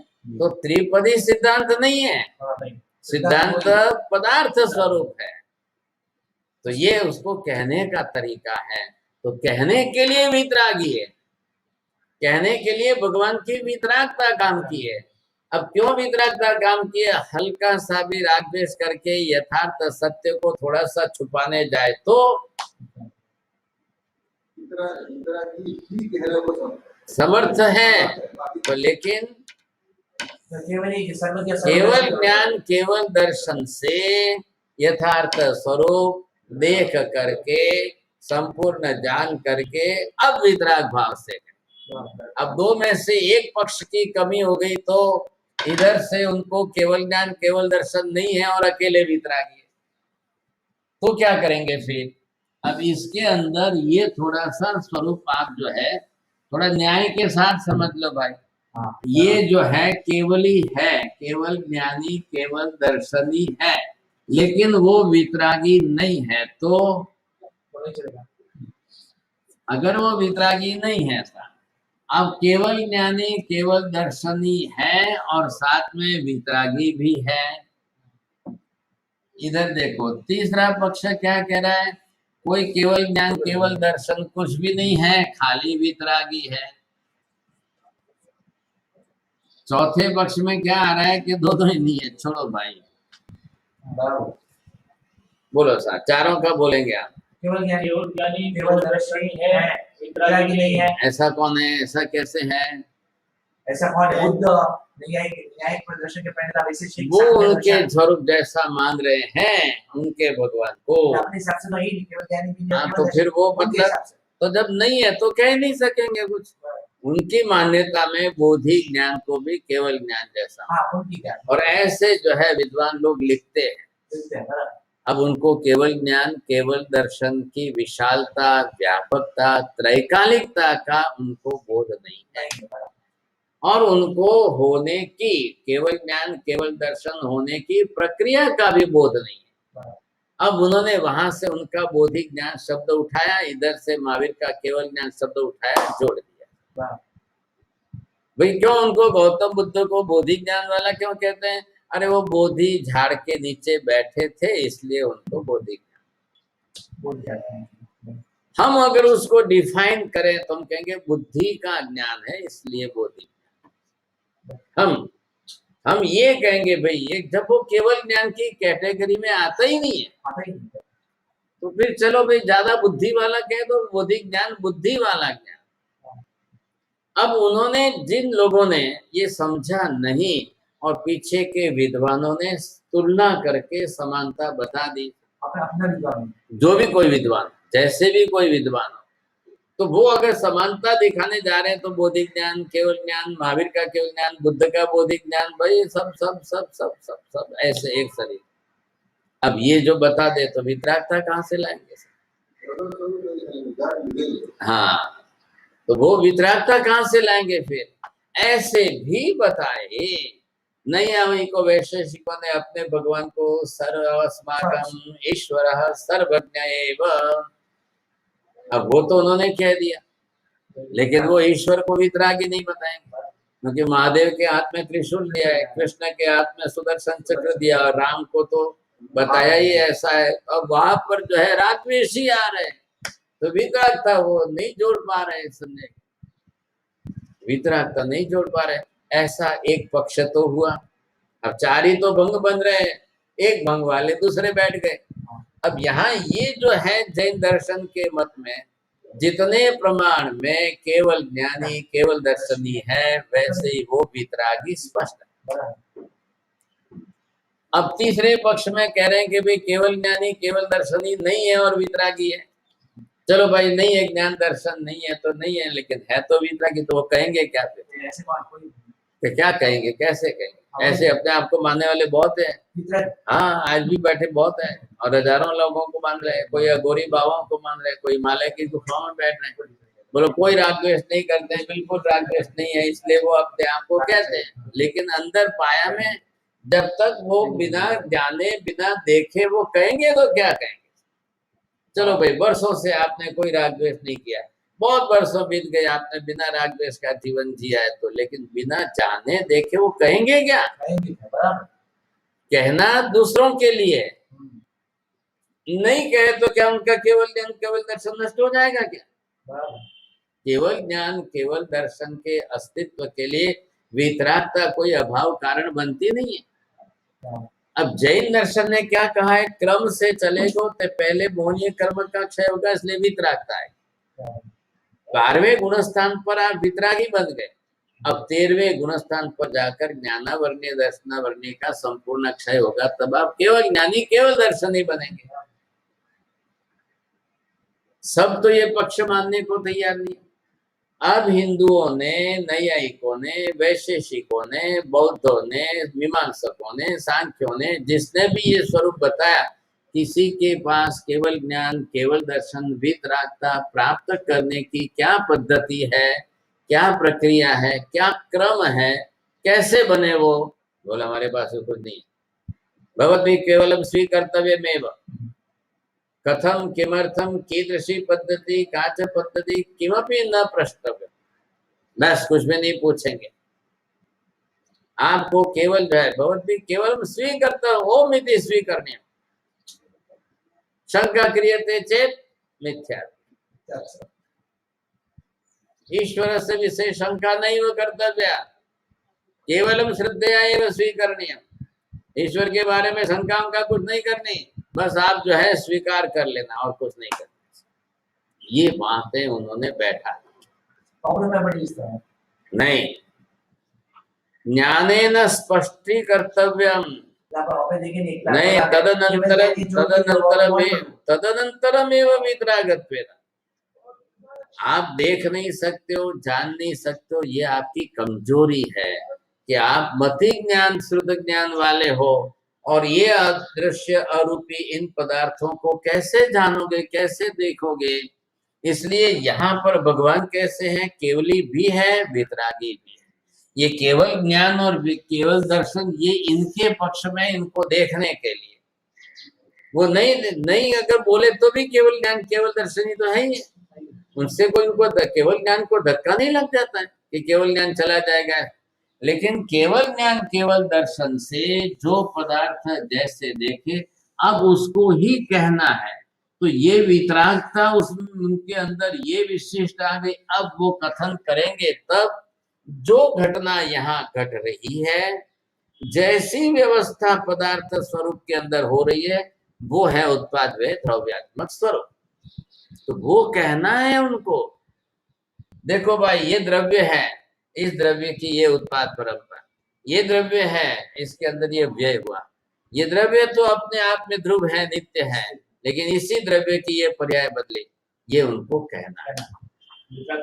तो जो घटना घट रही है, जो वहां पर प्रक्रिया बदल रही है, जैसा स्वरूप, आप इधर बैठे हो समुद्र के किनारे, अब लहरें उठ रही है, लहरें किनारे पर आ रही है, नष्ट हो रही, फिर क्या हो रहा है, वापस फिर दूसरी आ रही है, फिर वापस तीसरी आ रही, ये समुद्र है, और इधर आप अगर मानसरोवर पर बैठे हो, इधर समुद्र के पास, तो दो का स्वरूप बढ़ते समय आपको भाषा में शब्द प्रयोग अलग अलग करने ही पड़ेंगे।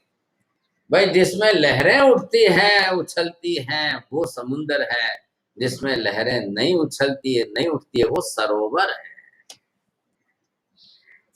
तब सामने वाला क्या समझेगा, कैसा समझेगा? बाप अपने बेटे को लेकर गया है, समुद्र दिखाया और उधर सरोवर दिखाया है, तो बेटा पूछेगा बापा ये और ये इसमें क्या फर्क है, कैसा है? तो अब उसको बोध देना है, ज्ञान देना है, तब उसको समझाएंगे जिसमें लहरें उठती है वो समुंदर है, और जो में लहरें नहीं उठती शांत है वो सरोवर है। अब ये वितरागता से कहना है, लेकिन केवल ज्ञान केवल दर्शन नहीं होते हुए भी वितरागता का एक निमित्त जगत के अंदर लोगों में है, तो लोग अपने आप को जितने अंश में जितनी है तो वो अपने अपने आप को वितरागी बताने की कोशिश करते, रागद्वेष रहित कहने की कोशिश करते, तो करते हैं तो वो यथार्थ सत्य तो नहीं कह सकेंगे क्योंकि अंदर ज्ञान दर्शन नहीं है। हाँ ये अच्छा है कि वो रागद्वेष नहीं कर रहे हैं, लेकिन उनके पास सत्य नहीं होने से, यथार्थ तत्व नहीं होने से वो नहीं कह सके। ये स्पष्ट। चौथे का सवाल ही नहीं उठता है। तो यहाँ जैन दर्शन के अंदर सबसे बड़ी विशेषता क्या की है? केवल दर्शन ही केवल ज्ञानी को वितरागता।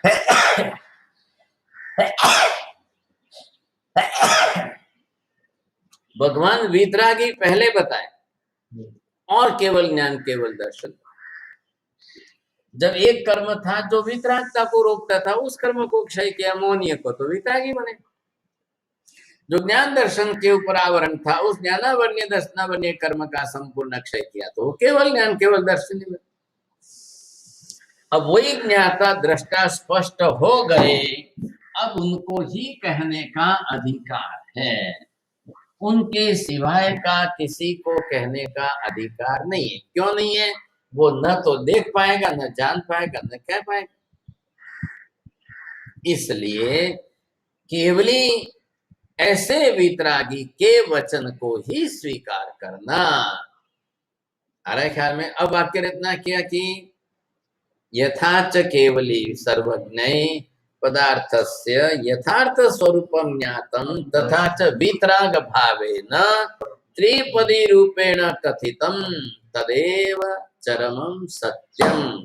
बोलो, बनाकर बोलो। यथाच सर्वज्ञै पदार्थानां स्वरूपम यथार्थ स्वरूपम दृष्टम ज्ञातम तथैव सर्वज्ञ सर्वदर्शिभिः त्रिपदी वितराग भावेन त्रिपदी स्वरूपेण कथितं प्रवृत्तं तथ्यम्।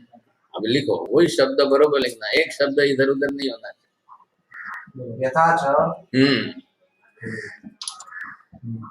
पदार्थानां स्वरूपम यथार्थ पदार्थानां यथार्थ स्वरूपम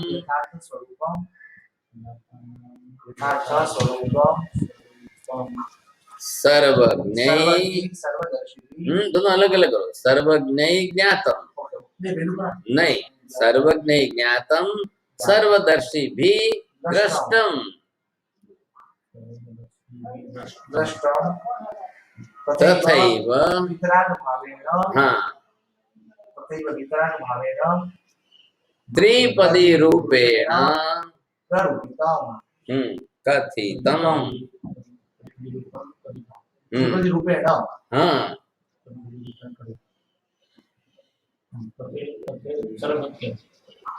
बस हो गया पूरा। नहीं पूरा नहीं हुआ, आगे अधूरा छोड़ो, आगे के बाद आगे। इधर तक स्पष्ट हुआ, गाड़ी बम्बई से निकले अहमदाबाद पहुंची नहीं है, आधे भी आएगा वो आगे। तो अभी आप बोलो, आप पहले क्या लिखा है आपकी भाषा में बोलो। यथा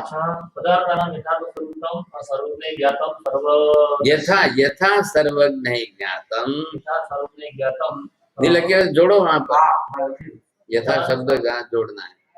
यथा सर्वज्ञ ज्ञातम यथा च सर्वदर्शी भी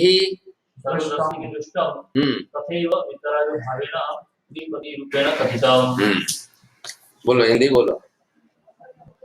पदार्थों को यथा स्वरूप ज्ञान જેમ સર્વજ્ઞ पदार्थों का पदार्थों का यथार्थ यथार्थ स्वरूप हाँ ज्ञान यथा स्वरूप स्वरूप बड़ी जनाएલું છે जिस प्रकार सर्वज्ञ द्वारा क्या आपको गुजराती का अभ्यास है क्या हाँ, बोलो तो सही। एक स्पष्ट एक बात पदार्थों का यथार्थ स्वरूप जिस प्रकार सर्वज्ञ द्वारा देखा गया जाना गया है और जिस अब प्रकार दोनों आप अलग खोलते क्यों नहीं सर्वदर्शी के द्वारा देखा गया सर्वज्ञ के द्वारा जाना गया आप दोनों को खोल नहीं रहे पहलू पहलू अपने अपनी सर्वज्ञ ज्ञाता में ठीक है ऐसा लगी आप बोलो बोलो हाँ मैं क्रम के बाद पदार्थ का स्वरूप पदार्थ का यथार्थ स्वरूप पदार्थ का यथा स्वरूप सर्वज्ञ भगवान के द्वारा जाना गया है और जिस प्रकार सर्वदर्शियों के द्वारा देखा गया है उसी प्रकार वितराग भाव ठीक वैसा ही वितराग भाव द्वारा त्रिपदी के रूप में कहा गया है।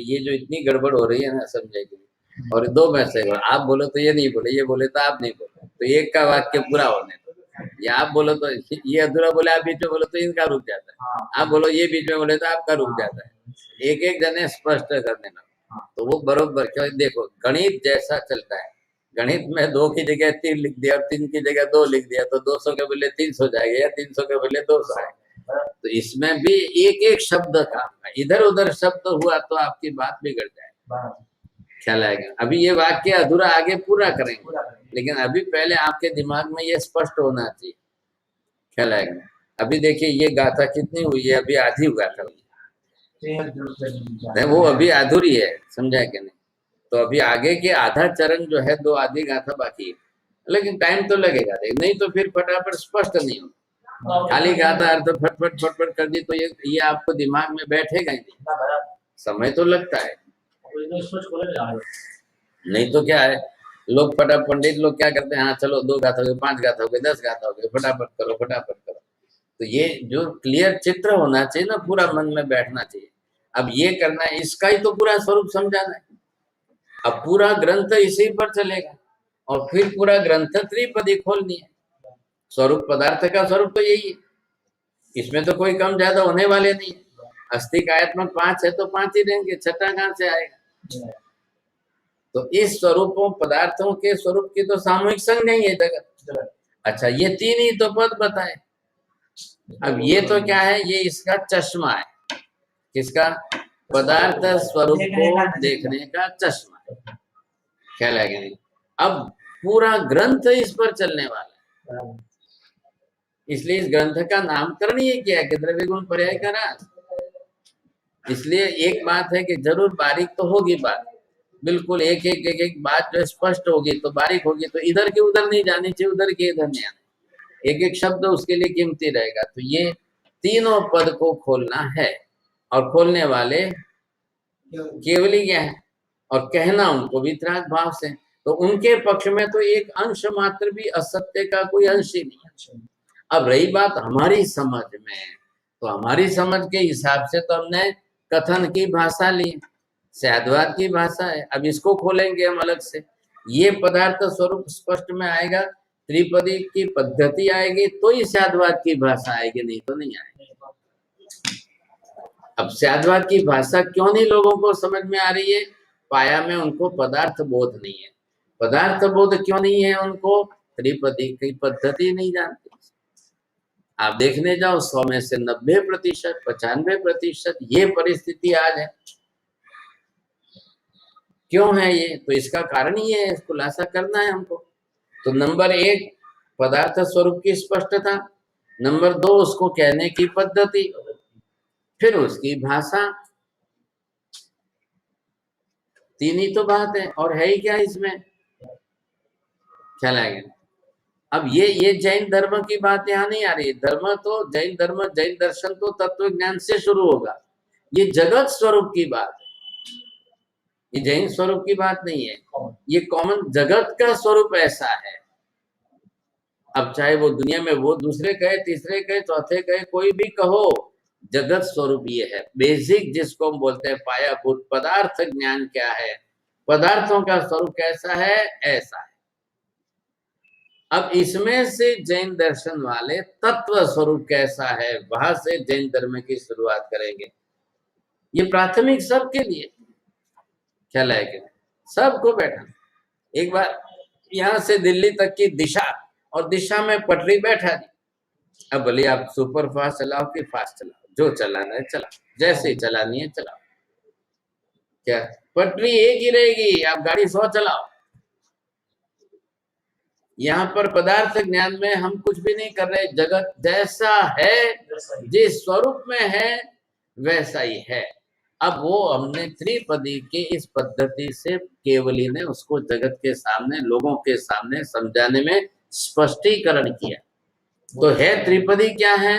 पदार्थ स्वरूप में होने वाली व्यवस्था, घटना, पदार्थों के स्वरूप में जिस प्रकार की जो घटना हो रही है वो त्रिपदी के माध्यम से। अब क्यों कही? तो भगवान ने देखी, उनके ज्ञान में स्पष्ट ऐसा हुआ है, उनके दर्शन में वैसा दिखाई दिया, तो वो उन्होंने अपने वितराग भाव से जगत के सामने प्रस्तुत की। त्रिपदी यानी कहने की पद्धति बस। लेकिन क्या कहने की पद्धति? पदार्थ स्वरूप कहने की पद्धति। ये स्पष्ट होना चाहिए। इस तरीके से आप समझाओगे तो ख्याल आएगा, नहीं तो फिर आप समझ ही नहीं पाओगे, आप समझा भी नहीं पाओगे। पहले स्वयं को समझना, स्वयं के मानस में उसका स्पष्टीकरण करना, अब जाके आप उसको समझा। अब कल आप इस पर ऐसे व्याख्यान देकर सबको समझाना। अब ये पहले आपको स्पष्ट बोध हो जाना चाहिए, फिर आप बरोबर समझा पाओगे। हाँ परसों। सर्वमंगल मांगल्यम सर्वकल्याणकारणम प्रधानम सर्वधर्माणां जैनम जयति शासनम।